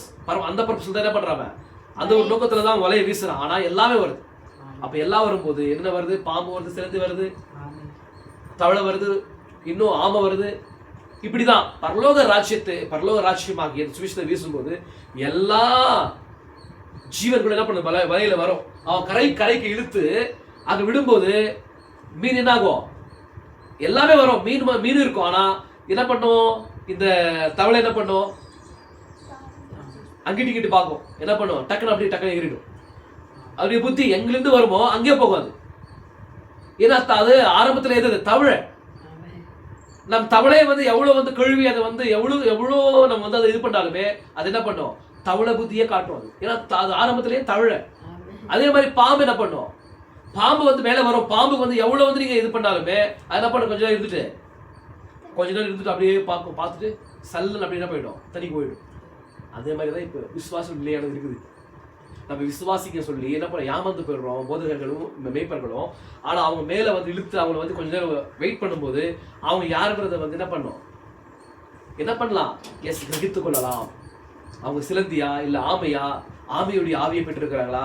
இல்ல பாம்புடைய ஆவியை பெற்றிருக்கிறாங்களா? இல்ல மீனுடைய ஆவியை பெற்றிருக்கிறாங்களா? இல்ல சொல்லுங்க, தவளையுடைய ஆவியை பெற்றிருக்கிறாங்களா? இல்ல ஆமையுடைய ஆவியை பெற்றிருக்கிறாங்களா? இல்ல அசுத்தமான காரியங்களை புசிக்கிற ஒரு ஆவியை பெற்றிருக்கிறாங்களா? இல்ல பல்லி ஆவியை பெற்றிருக்கிறாங்களா? என்ன பண்ண முடியும்? நம்ம பார்க்க முடியும். விசுவாசிகளா? அந்த விதத்தான் சுவிசேஷம் உள்ளது. இங்கே அது இப்பொழுது உள்ளது. நான் சுவிசேஷத்தை பிரசங்கித்துக் கொண்டிருக்கிறேன். நான் அப்படியே வலை வீசுகிறேன். பின்னர் நான் அதை இழுக்கிறேன். நான் விருப்பமுள்ளவன் எவனோ அவன் வரக்கடவன் என்கிறேன். இங்கே சிலர் எழும்பி பிழத்தனை வருகிறார்கள். அவர்கள் யாவரும் பிழத்தனை சுற்றி நிற்கிறார்கள். அவர்கள் ஜெபிக்கிறார்கள். அவர்கள் அழுகிறார்கள். நான் எவரையும் அறியேன். அது என்னுடைய வேலை அல்ல. நான் நியாயத்திற்கு அனுப்பப்படவில்லை. ஆனால் அங்கே அதில் சில தவளைகள் இருக்கின்றன, அதில் சில பல்லிகள் இருக்கின்றன, அதில் சில பாம்புகள் இருக்கின்றன, அதில் சில ஆமைகள் இருக்கின்றன, அதில் சில மீன்களும் இருக்கின்றன. நியாயத்திருப்பது என்னுடைய வேலை அல்ல. நான் பிதாவே, நான் என்ன வெளியே இழுத்தேனோ அவை இதோ உள்ளன என்கிறேன். ஆனால் தவளையோ தூக்கத்திலேயே ஒரு தவளையாகவே இருந்தது. சிலந்தி சற்று நேரம் அங்கே இருந்து சுற்றுமுற்றும் பார்த்துவிட்டு அவைகளுடைய பெரிய பெரிய கண்களை உருட்டி சுற்றுமுற்றும் பார்த்துவிட்டு, உங்களுக்கு என்னவென்று தெரியுமா? நான் அப்படியே என்னால் கிட்டத்தட்ட நிற்க முடிந்தளவு நின்றுவிட்டேன் என்று கூறி பிளம் பிளம் பிளம் பிளம் என்று அவைகள் அங்கிருந்து போய்விடுகின்றன. என்ன பண்ணுமா? புரியுதா உங்களுக்கு?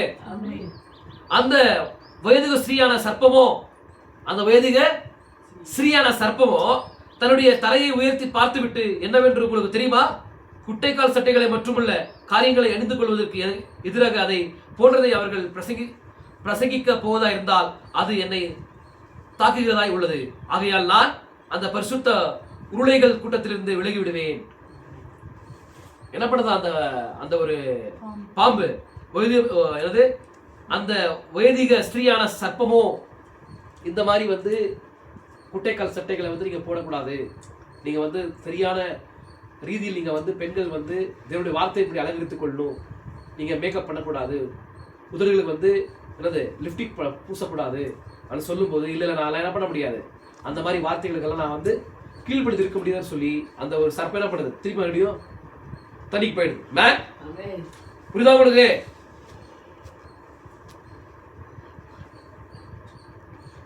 அது என்னை தாக்குகிறதா உள்ளது. ஆகையால் நான் அந்த பரிசுத்த உருளை கூட்டத்திலிருந்து விலகிவிடுவேன். அந்த அந்த அளவாகத்தான் இருக்க வேண்டும் என்று கூறும் நீ துவக்கத்திலேயே ஒரு பாம்பாய் இருந்தாய். நீ முற்றிலும் உண்மையே, அது முற்றிலும் உண்மையாம். இங்கே திருவாளர் வயோதிகத்தாரை தன்னுடைய வாயில் பெரிய சுருட்டினை வைத்தவாறு அமர்ந்து, அதாவது ஒரு கும்பற்ற டெக்சாஸ் இளங்காலையை போல இருந்து கொண்டு அங்கே எழும்பி நின்று சற்று முற்றும் பார்த்துவிட்டு, புகைப்பது என்னை ஒருபோதும் குற்றப்படுத்தியதே இல்லை, எனவே நான் இந்த காரியத்திலிருந்து இப்பொழுது வெளியேற உள்ளேன் என்று கூறும் வயோதிக தவளையாகிய நீ துவக்கத்திலேயே தவளையாக இருந்தாய். நீ யாரை குறித்து பேசுறாரு? தவளை சுவாபத்தை குறித்து பேசுறாரு. அவர் வந்து சிகரெட் அடிக்கிற ஒரு வயோதிக ஒரு தாத்தனுக்கு பொருத்தி பேசுறாரு. அந்த மாதிரி காரியங்களை பண்ணக்கூடாத மாதிரி சேர்த்து சொல்லும் போது அவங்க என்ன பண்றாங்க? அவங்க இப்படி எல்லாம் சொல்ல நான் கேட்க மாட்டோம், நான் என்ன பண்றேன், நான் தூக்கத்திலிருந்து நான் சிகரெட் அடிக்கிறேன், நான் விட முடியாதுன்ற மாதிரி அவங்க இருந்து போயிடுறாங்க. அப்ப அது என்ன ஆகியாது? தவளை முடியா விசுவாசிங்களா? அதே மாதிரி தான் நீங்களும் சொல்றீங்க. உங்களுக்கு நீங்க என்ன பண்ற? ஒப்பிட்டு காட்டுறேன்.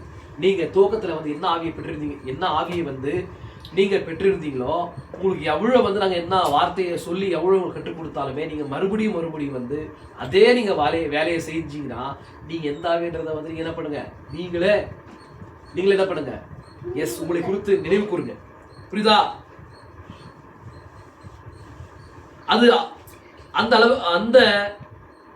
அந்த அளவுக்குத்தான் இருக்க வேண்டும் என்று கூறி தூக்கத்திலேயே ஒரு பாம்பாய் இருந்தாய், அது முற்றிலும் உண்மையே. விசுவாசிக்கிறீங்களா? நீங்கள் என்னவா இருக்கிறீர்கள் என்பதை உங்களுடைய சுபாவமே நிரூபிக்கிறது. நீங்க என்னவா இருக்கிறீங்கன்றத வந்து உங்களுடைய சுபாவமே என்ன பண்ணுதா? நிரூபிக்குது. நீங்கள் துவக்கத்தில் என்னவா இருக்கிறீர்கள் என்பதை உங்களுடைய ஜீவமே பிரதிபலித்து காண்பிக்கிறது. நீங்க துவக்கத்துல வந்து எப்பேற்பட்ட ஒரு ஆவியில் இருந்தீங்கன்றத வந்து உங்களுடைய வாழ்க்கை ஜீவமே என்ன பண்ணுதா? எஸ், வெளிப்படுத்தி காட்டுது. மேன், ஹல்லேலூயா. அதை புரிந்து கொள்வது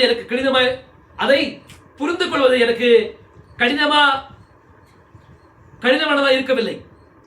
யாருக்கு சொல்றாரு? ப்ராஃபிட்டுக்கு சொல்றாரு. எனக்கு அதை புரிந்து கொள்வதற்கு கடினமா இருக்கவில்லைன்றார். உங்களுடைய வாழ்க்கையை பார்த்து நீங்க என்னன்றதை வந்து ஈஸியா புரிஞ்சுக்கலான்ற மாதிரி சொல்றாரு. மேன், அதை புரிந்து கொள்வது உங்களுக்கு கடினமானதா இருக்கவில்லை. நான் இங்கே அமர்ந்துள்ள விவசாயி ராய் ஸ்லாட்டர் அவர்களோடு வெளியே சென்று நான்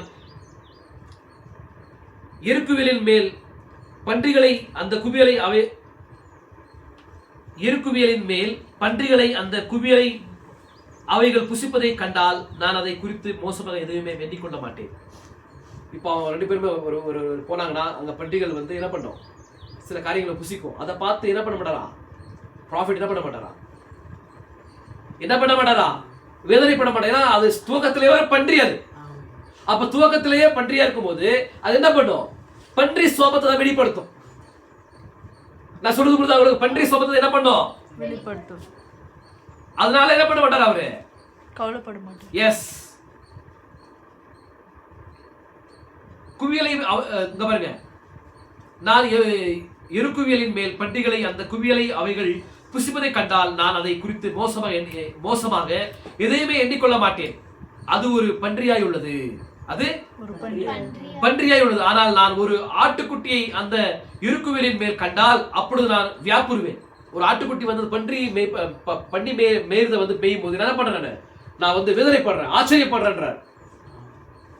புரியுதா உங்களுக்கு? கவலைப்படாதீர்கள், நீங்கள் ஆட்டுக்குட்டி அங்கே காண மாட்டீர்கள். ஆட்டுக்குட்டியை வந்து என்ன பண்ண முடியாது? அந்த இடத்துல காண முடியாது. அதனால் அதை நின்று பொறுத்துக் கொள்ள முடியாது. அது உண்மை. தேவனுடைய ஆவியினர் பிறந்துள்ள ஒரு மனிதன் உலகத்தின் காரியங்களை வெறுக்கிறான். தேவனுடைய ஆவியினர் பிறந்த ஒரு மனுஷன் வந்து என்ன பண்றானா? உலகத்தை வெறுக்கிறீங்களா? நீங்க வெறுக்கிறீங்களா? அப்ப நீங்க பிறக்கல தானே? நீங்க பிறந்திருந்தீங்க என்ன பண்ணுவீங்க? உலகத்தை வந்து வெறுப்பீங்க. நீங்க உலகத்துல வெறுக்கலனா, உலகத்தை நீங்க வெறுக்கலனா என்ன சொல்லுங்க பார்க்கலாம்? நீங்க இன்னும் ஆவியில பிறக்கல, நீங்க ஏமாத்துறீங்க, என்ன பண்றீங்க? பாவை காட்டுறீங்கன்ற மாதிரி தெரியுது. விசுவாசிக்கிறீங்களா? தேவனுடைய ஆவியினால் பிறந்துள்ள ஒரு மனிதன் உலகத்தின் காரியங்களை வெறுக்கிறான். அது உண்மை. ஏனென்றால் நீங்கள் உலகத்திலும் அல்லது உலகத்தின் காரியங்களிலும் அன்பு கூர்ந்தால் தேவனுடைய அன்பு உங்களிடத்தில் இல்லை.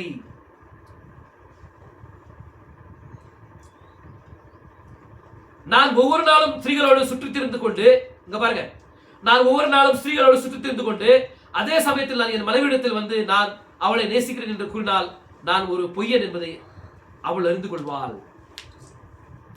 நான் வந்து உலகத்தில் இருக்கிற பெண்களோடு வந்து அநேக பெண்களோடு கூட சுற்றி திரிந்து அவங்களோட வந்து நல்லா ஜாலியா இருந்துட்டு வந்துட்டு, பெண்மணியே நான் உன்னை நேசிக்கிறேன்னு சொன்னா என் பலவி என்ன சொல்லுவாங்க? என்ன சொல்லுவ சொல்லுங்க பார்க்கலாம்.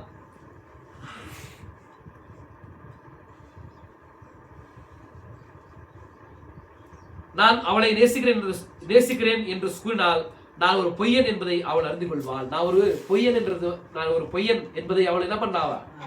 அறிந்து கொள்வாளாம். என்னுடைய வார்த்தைகளை காட்டிலும் என்னுடைய செயல்கள் அதிகமாய் சத்தமிடும். என்னுடைய வார்த்தைகளை நான் பேசுறதுல பேச்சு, அந்த பேச்சுகளை காட்டிலும் என்னுடைய வாழ்க்கையை நான் நடந்து கொள்ற பாருங்க விதங்கள், நான் என்னுடைய செயல்கள் கிரியைகள் அது என்ன பண்ணும்? அதிகமா சத்தமிடுமா. நம்ம பேசுற வார்த்தையை காட்டிலும் நம்முடைய ஜீவி என்ன பண்ணும்? அதிகமா சத்தமிடுமா. அப்ப நான் எப்படி நடந்து கொள்றேன்றத வந்து என் மனைவி என்ன பண்ணுவா?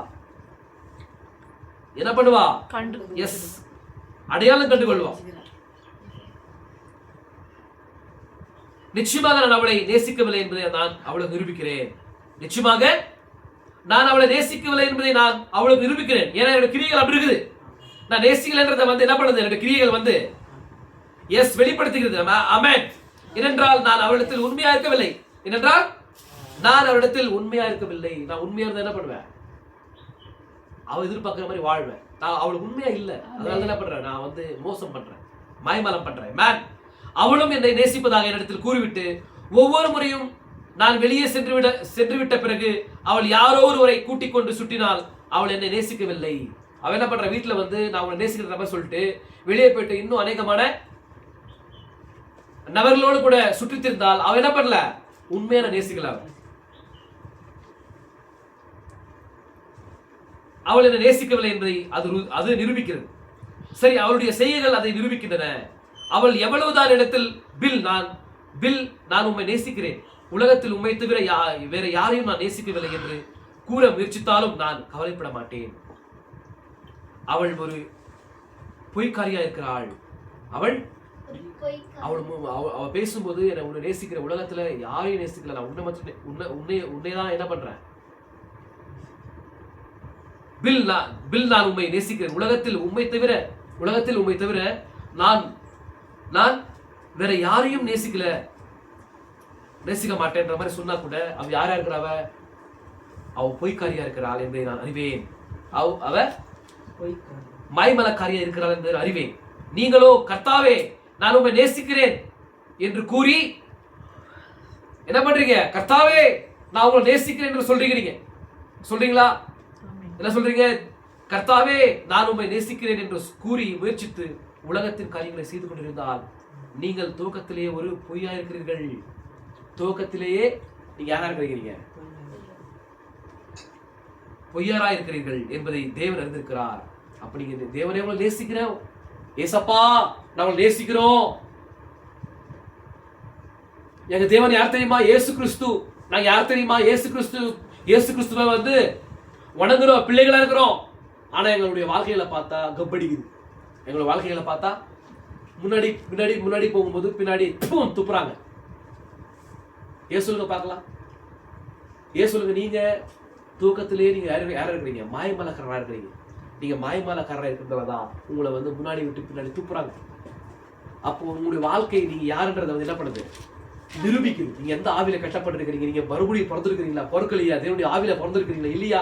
நீங்க காகவா இருக்கிறீங்களா? புறவா இருக்கிறீங்களா? காக என்ன பண்ணும்? நோவின் வெளியிலிருந்து வெளியே விட்ட பிறகு காகவுடைய சுபாவம் என்ன?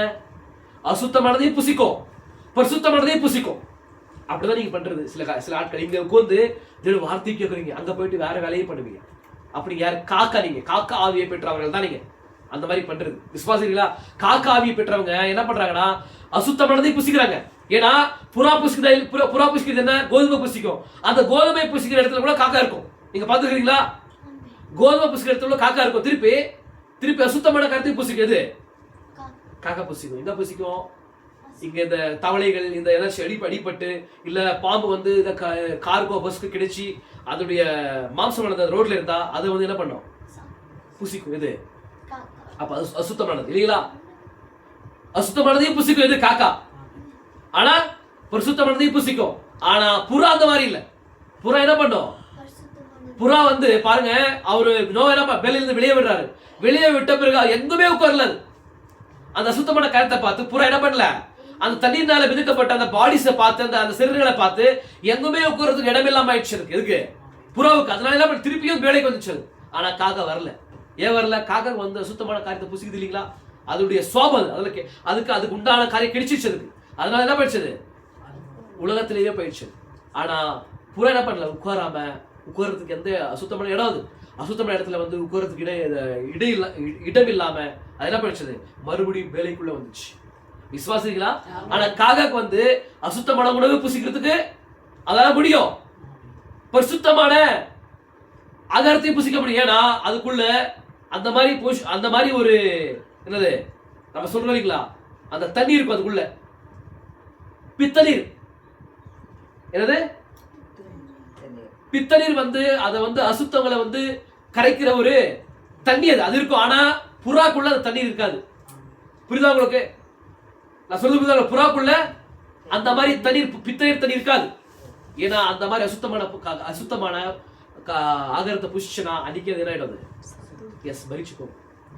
அப்ப நீங்க உண்மையான பரிசுத்தாவியை பெற்றிருந்தீங்கன்னா, நீங்க தேவனுடைய ஆவியில பிறந்திருந்தீங்கன்னா, நீங்க என்ன பண்ண மாட்டீங்க, காக்காவை போல நடந்து கொள்ள மாட்டீங்க. புரியுதா உங்களுக்கு? காக்காவை போல நடந்து கொள்ள மாட்டீங்க. நீங்க எப்படி நடந்து கொள்வீங்க? புறாவை போல நடந்து கொள்வீங்க. அப்ப புறா என்ன பண்ணாது, அசுத்தமான இடத்துக்கு போகாது. அசுத்தமான இடத்துக்கு போகுமா? எப்பவுமே பரிசுத்தமான இடத்துல தான் இருக்கும் அது. அப்ப நீங்க புறாவின் ஆவியை பெற்றிருந்தீங்கன்னா, பரிசுத்தாவியை பெற்றிருந்தீங்கன்னா, நீங்க என்ன பண்ண மாட்டீங்கன்னா, நீங்க அசுத்தமான இடத்துக்கு போகாம பரிசுத்தமான இடத்துல நீங்க சஞ்சரிப்பீங்க. விசுவாசம் இருக்கீங்களா சகோதரரே? ஆமென். நான் சொல்றது புரியுதா உங்களுக்கு?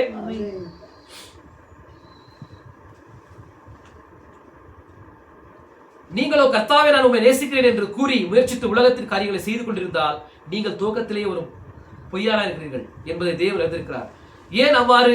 மகத்தான பரலோகத்தின் ஆகாய விரிவுகளே உண்மையான காரியங்களினால் நிறைந்திருக்கும் போது பழைய அரைக்குறை அனுபவத்தை அது போன்ற வேற ஏதோ ஒன்றை ஏற்றுக்கொள்வதனால் என்ன பயன்?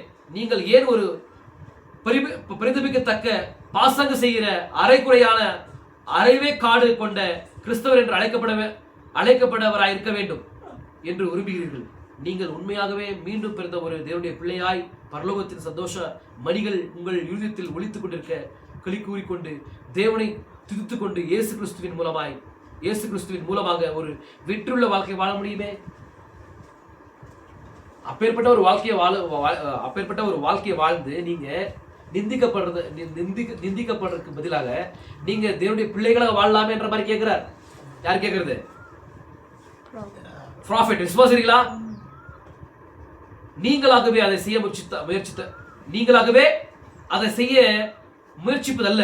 ஏனென்றால் நீங்கள் தூக்கத்திலே தவறி போவீர்கள். ஆனால் அவரை ஏற்றுக்கொள்ளுங்கள். இது அவருடைய வார்த்தையாய் உள்ளது. அவர் என்ன கூறினாரோ அதை சத்தியம் என்பதன் பேரில் சார்ந்திருங்கள். அவரை விசுவாசிகள், அவரை நேசியுங்கள். அவர் உங்களுக்காக ஒவ்வொரு காரியத்தையும் சரியாக கிரியை செய்யும்படி செய்வார். அதுதான் இதுவாகும். அதுவே அந்த கருத்தாகும். கர்த்தர்களை ஆசீர்வதிப்பதாக உங்களை கெடுந்து கொள்ள விரும்பவில்லை. ஆனால் சகோதரனே, சற்று கெடுந்து கொள்ளுதல் மிக சிறிதாய் உள்ளது. நீங்கள் என்னுடைய பிள்ளைகளா இருக்கிறீர்கள். புரிகிறதா? தன்னுடைய பிள்ளைகளை நேசிக்கிற எந்த தகப்பனும் நிச்சயமாகவே அவர்களை திருத்துவான். இல்லை என்றால் அவர் ஒரு சரியான தகப்பன் அல்ல. அது சரிதானே? அது உண்மை. இந்த தகப்பனோ ஒரு கட்டளையை மாத்திரமே உடையவராக இருக்கிறார். அது வீட்டிற்குரிய கட்டளையாய் உள்ளது. தேவனோ ஒரு கட்டளையை மாத்திரமே உடையவராக இருக்கிறார். அது அவருடைய வார்த்தையா இருக்கிறது. விசுவாசிக்கிறீங்களா? அப்ப நல்ல தகப்பன் என்ன பண்ணுவாரு? தன்னுடைய பிள்ளைகளை வந்து சிக்ஷித்து தண்டித்து அவங்கள வந்து சரியான ஒரு வழிக்கு கொண்டு வருவார். அந்த ஒரு பொறுப்பு இருக்குதுன்றதுனாலதான் என்ன பண்ற, உங்களை வந்து தண்டிக்க. ஆனா நீங்க மறுபடியும் வந்து சாட்சி இல்லாத ஒரு வாழ்க்கையை வந்து காட்டிங்கன்னா நிச்சயமாகவே வந்து அதே தகப்பனுக்கு உங்களை வெளியே அனுப்புறதுக்கு கூட ரைட்ஸ் இருக்குது. புரியுதா உங்களுக்கு? நான் நிச்சயமாக இதே நீங்க இந்த மாதிரி கம்ப்ளைண்ட்ஸ் வந்து உங்க மேல வந்துச்சுன்னா அது யாரா இருந்தாலும் அவ்வளவுதான். நீங்க மறுபடியும் ஆத்துல ஒரு காலு சேத்துல ஒரு காலு இங்க தேவனை விசுவாசிக்கிற மாதிரி ஆக்ஷன் பண்றது, வெளியே போயிட்டு எல்லாத்துக்குமே சப்போர்ட் பண்ற மாதிரி இருந்தா தயவு செஞ்சு சொல்றேன், உங்க காலுக்கு நான் விழுந்து கேட்கிறேன், வராதிங்க. நீங்க வராம போகும்போது நீங்க ஏன் வராம போறீங்கன்ற மாதிரி கேட்க மாட்டாங்க. நீங்க ஏன் வராம போறீங்கன்றதுனா என்ன பண்ண மாட்டேன் நானு, நீங்க கேட்க மாட்டீங்க, எப்படியா நீங்க வாழுங்க, நான் உங்களை கேட்க மாட்டேன். புரியுதா உங்களுக்கு? நீங்க வந்தீங்கன்னா வார்த்தை விசுவாசிங்கன்னா நீங்க வார்த்தை இப்படி வாழணும். அப்படி வாழாம தான் கேட்பேன் நான். அப்படி உங்களுக்கு வாழ்றது இஷ்டம் இல்லை, இப்பவே சொல்லுங்க, கண்டிப்பா எங்களுக்கு வாழ்றது இஷ்டம் இல்லப்பா, எங்களுக்கு உலகம் வேணும், எங்களுக்கு தேவன் வேணும் சொன்னா இது அந்த மாதிரி இடம் இல்லை. உங்களுக்கு உலகம் வேணும், உலகமும் வேணும், உங்களுக்கு வந்து தேவன் வேணும் சொன்னா வேற இடங்கள் நிறைய இருக்குது, அங்க போயிடுங்க நீங்க. புரியுதா உங்களுக்கு? வான்மங்கள் இருக்குது, பேருகு இருக்குது, பாகூர் இருக்குது, மாலூர் கூட இருக்குது. விசுவாசிங்களா? அந்த மாதிரி இடத்துக்கு போய் இங்க வந்து வார்த்தை மாத்திரம் வேணும்ன்ற மாதிரி வார்த்தை மாத்திரம் வேணும்ன்றவங்க நீங்க வந்தீங்கன்னா என்ன பண்ணுங்க, நான் சொல்ற மாதிரி கேட்டுதாகணும். விசுவாசிங்களா? நான் சொல்றது புரியுதா உங்களுக்கு? அப்போ சோதனை சோரியே, இப்போ நீங்க எந்த ஒரு ஆவியில வந்து நீங்க கட்டப்பட்டிருக்கிறது வந்து நீங்க இப்படி கொஞ்சம் என்ன பண்ணுங்க, யோசனை பண்ணுங்க, திங்க் பண்ணுங்க, என்ன பண்ணுங்க, திங்க் பண்ணுங்க. அப்ப நீங்க வந்து மறுபடியும் பொறுத்துக்கிறீங்களா, மறுபடியும் பொறுக்கலையா, உங்க செயல்கள் வந்து கரெக்டா இருக்குதா, இல்ல நீங்க பாவனை விசுவாசியா இருக்கிறீங்களா, இல்ல அவிசுவாசியா இருக்கிறீங்களா, இல்ல விசுவாசியா இருக்கிறீங்களா, இல்ல மறுபடியும் பிறந்து நீங்க வார்த்தையில பிறந்திருக்கிறீங்களா, கொஞ்சம் யோசிச்சு பாருங்க. ஏன் இந்த மாதிரி உங்களுடைய வாழ்க்கை சாட்சி இல்லை? ஏன் உங்களுடைய வாழ்க்கையில வந்து நிறைய இது என்னது ப்ராப்ளம்ஸ்? ஏன் உங்களுடைய வாழ்க்கையை பார்த்து அநேக ஜனங்கள் வந்து கேள்வி கேட்கறாங்க? உங்களை பார்க்கும்போது ஒரு அடையாளம் தெரியுது, நீங்க இயேசு கிறிஸ்துடைய பிள்ளைன்ற மாதிரி தெரியும், ஆனா உங்களுடைய சாட்சிகள் வந்து ரொம்ப கொடூரமா இருக்குது. ஏன் சொல்லுங்க பார்க்கலாம்? ஏன்னா நீங்க என்ன பண்ணல, உண்மையா நீங்க வந்து ஆவியில பிறக்கல. தயவுசெய்து சொல்றேன், இதே மாதிரி வந்து சாட்சிகளை வந்து நீங்க கொண்டு வந்தீங்கன்னா நான் உங்களை வந்து சேர்த்த மாட்டேன். நான் ஃபர்ஸ்ட் சொல்லிட்டேன், அது ஒருத்தரா இருந்தாலும் கூட, 2 பேர் இருந்தாலும் கூட, இல்ல குடும்பம் இருந்தாலும் கூட, இல்ல நானே ஒருத்தரை ஹேனக் வந்து என்ன பண்ணாரு, ஹேனக் என்ன என்ன பண்ண சொல்லுங்க பார்க்கலாம். அவர் குடும்பத்தோட எடுத்துக்கொள்ளப்படுறதுல போகல, அவர் ஒண்டியா போயிட்டாரு.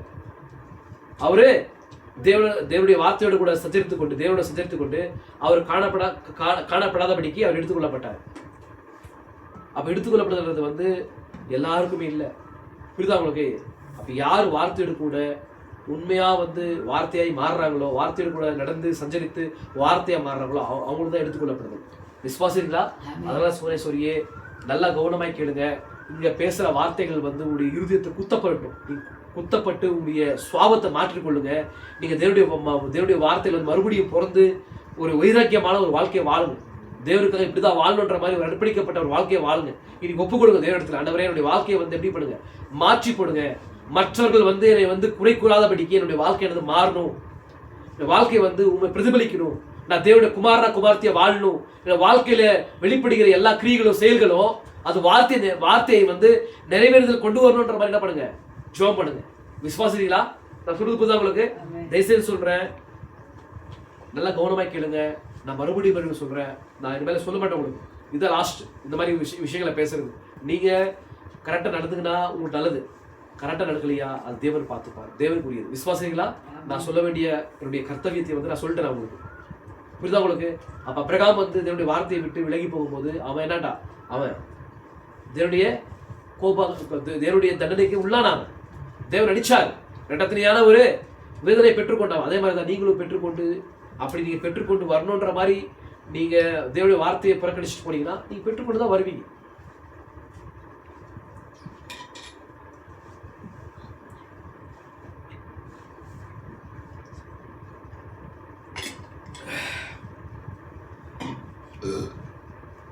பெற்றுக்கொண்டுதான் என்ன பண்ணுவீங்க, வருவீங்க. அதனால தேசம் சொல்றேன், இது சாதாரணமான ஒரு கலை இல்லை. இது வந்து மனவாட்டி எங்க இருக்கிறா, யுத்த காலத்துல இருக்கிறா இல்லைங்களா? அப்ப இந்த யுத்த காலத்துல வந்து பிசாசு வந்து உங்களை வந்து எப்படியாச்சும் உங்களை வந்து உங்களுடைய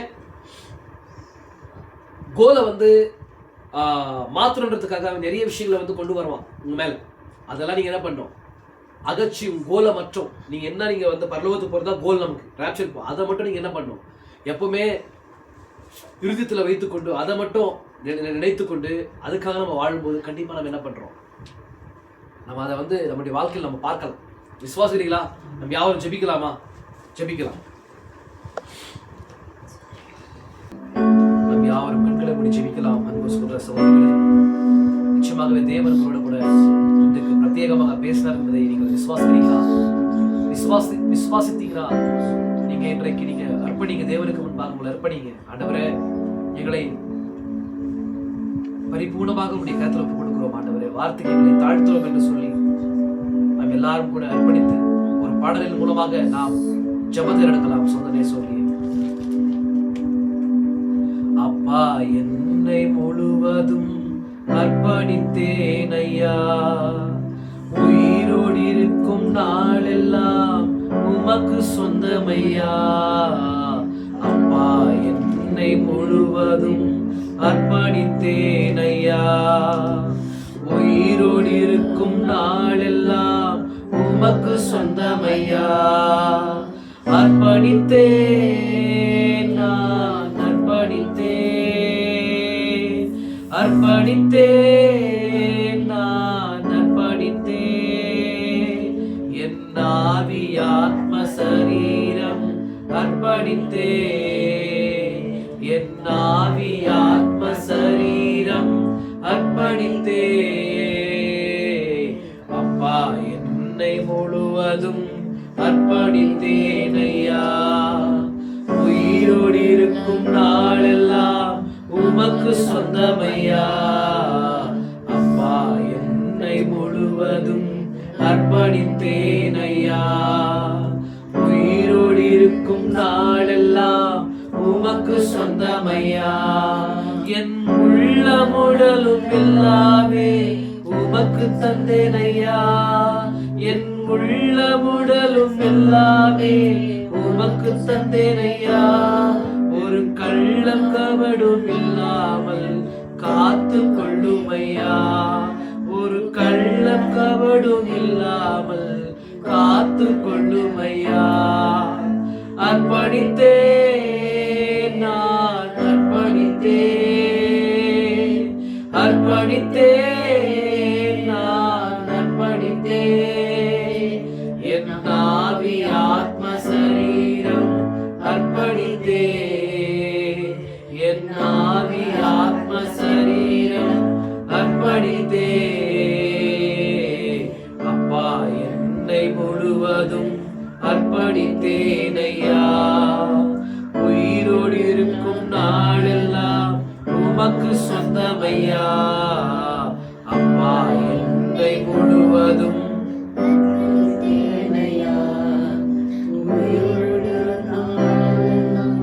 உமக்கு சொந்தமையா. உலக பெருமை சிற்றின்பம் உதறிவிட்டேன் ஐயா, உலக பெருமை சிற்றின்பம் உதறிவிட்டேன் ஐயா. கசப்பு வெறுப்பு காயங்கள் கடந்து போனதையா, கசப்பு வெறுப்பு காயங்கள் கடந்து போனதையா. அர்ப்பணித்தேன் நான் அர்ப்பணித்தேன், அர்ப்பணித்தேன் நான் அர்ப்பணித்தேன், என் ஆவி ஆத்ம சரீரம் அர்ப்பணித்தேன், என் ஆவி ஆத்ம சரீரம் அர்ப்பணித்தேன். அப்பா என்னை முழுவதும் அர்ப்பணித்தேன் ஐயா, உயிரோடு இருக்கும் நாளெல்லாம் உமக்கு சொந்தமையா. ஆமென். ஆண்டவரே, உமக்காய் வாழும் வைராக்கியம் என் உள்ளத்திலே வைப்பீரோ தகப்பனே. எனக்காய் வாழும் எண்ணங்கள் அது எங்களை விட்டு கடந்து போகட்டும் ஆண்டவரே. என்னுடைய வார்த்தை எங்களுடைய உள்ளத்தில் வைத்து நாங்கள் அதை நிறைவேற்றுகிற பிரஜைகளாக எங்களை மாற்றிக் கொடுக்கிறாங்க. ஏதோ எங்களை தரை மட்டுமாய் தாழ்த்தும் உங்களுடைய கரங்களுக்குள்ளாய் அர்ப்பணிக்கிறோம், உங்களுடைய வார்த்தைகளை அர்ப்பணிக்கிறோம் தகப்பனே. யாரெல்லாம் தகப்பனே உண்மையாக இதயத்தின் ஆழ்த்திருந்து உமக்கு அர்ப்பணித்தார்களோ அப்பா, அவர்களை ஒரு விசை கண்ணோக்கி பாருங்க. அவர்களுடைய நிலைகளை மாற்றி போடுங்க. அவர்கள் எதற்காக உங்களுடைய பாதத்துல மன்றாடுகிறார்களோ தகப்பனே, ஜெபிக்கிறார்களோ அந்த ஜெபங்களை கேட்டு தங்களை உம்மை போல மாற்றி உங்களுடைய பிள்ளைகளாக இந்த உலகத்துல அப்பாவுடைய பிள்ளைகளாக இந்த உலகத்துல அவர்களை வாழும்படி அவர்களுடைய எண்ணங்களை இயக்கங்களையும் சிந்தைகளையும் தகப்பனை மாற்றி போடுகிறாக. அவர்கள் மறுபடியும் பிறந்த அனுபவத்திற்குள்ளே கடந்து வந்து அப்பா உம்முடைய குமாரர்களாக இந்த உலகத்திலே அவர்கள் வாழும்படி கர்த்தாவே தன்னுடைய தன்மைகளை மாற்றி போடுங்க. தன்னுடைய தன்மைகளை மாற்றி அவர்கள் பரிசுத்த ஆவியால் பிறந்த பிள்ளைகளாக அவர்களை மாற்றி போடுகிறார்கள். அப்பேற்பட்ட தன்னுடைய வாழ்க்கைகள், தன்னுடைய கிரியைகள், செயல்கள் எல்லாம் வார்த்தையை வெளிப்பட கர்த்தாவே கிருபை செய்கிறாங்க தகப்பனே. இங்க வந்த யாவரையும் தகப்பனே, நடிகரையும் கூட உம்முடைய வார்த்தைகள் அர்ப்பணிக்கிறோம். நாங்கள் ஏதாகலும் தெரிந்தோ தெரியாமல் செய்திருந்த தவறுகளை தகப்பனே நீர் அகற்றி எங்களை ஆண்டவரே உடைய வார்த்தையில எங்களை கட்டி எங்களை எழுப்புவீராக. இதோ நாங்கள் அந்த பரிபூர்ண மனிதனுடைய வளர்ச்சி எங்களுக்குள்ளாய் கடந்து வரும்படி, அதை எங்களுக்குள்ளாய் வெளிப்படும்படி கர்த்தாவே ஆண்டவரே விசுவாசம், தைரியம், ஞானம், இச்செடுக்கம், பொறுமை, தேவபக்தி, சகோதர சிநேகம், அதோடு கூட அன்பும் கூட கூட்டி வழங்கும்படி கர்த்தாவே என்னுடைய காரியங்களை நீர் மாற்றி போடுகிறார். நீங்க வந்த ஒவ்வொருத்தரையும் தகப்பனே உங்களுடைய அன்பான கருத்துல ஒப்பு கொடுக்கிறேன், உங்களுடைய சித்தத்திற்கு ஒப்பு கொடுக்கிறேன், அடியேனே ஒப்பு கொடுக்கிறேன். நீர் எங்களை இவ்வளவு நேரங்களை விடுகிறது இருந்த காய் நன்றி தகப்பனே. நீர் ராப்சர் வரைக்கும் தகப்பனே எங்களை கரம் பிடித்து யாத்திரை துதனாய் இருந்து மேகஸ்தம்பமாக அக்னிஸ்தம்பமாக இருந்து எங்களை நீர் வழிநடத்தும்படியாய் ஜெபிக்கிறோம். இயேசு கிறிஸ்துவின் நாமத்தில் ஜெபிக்கிறோம்.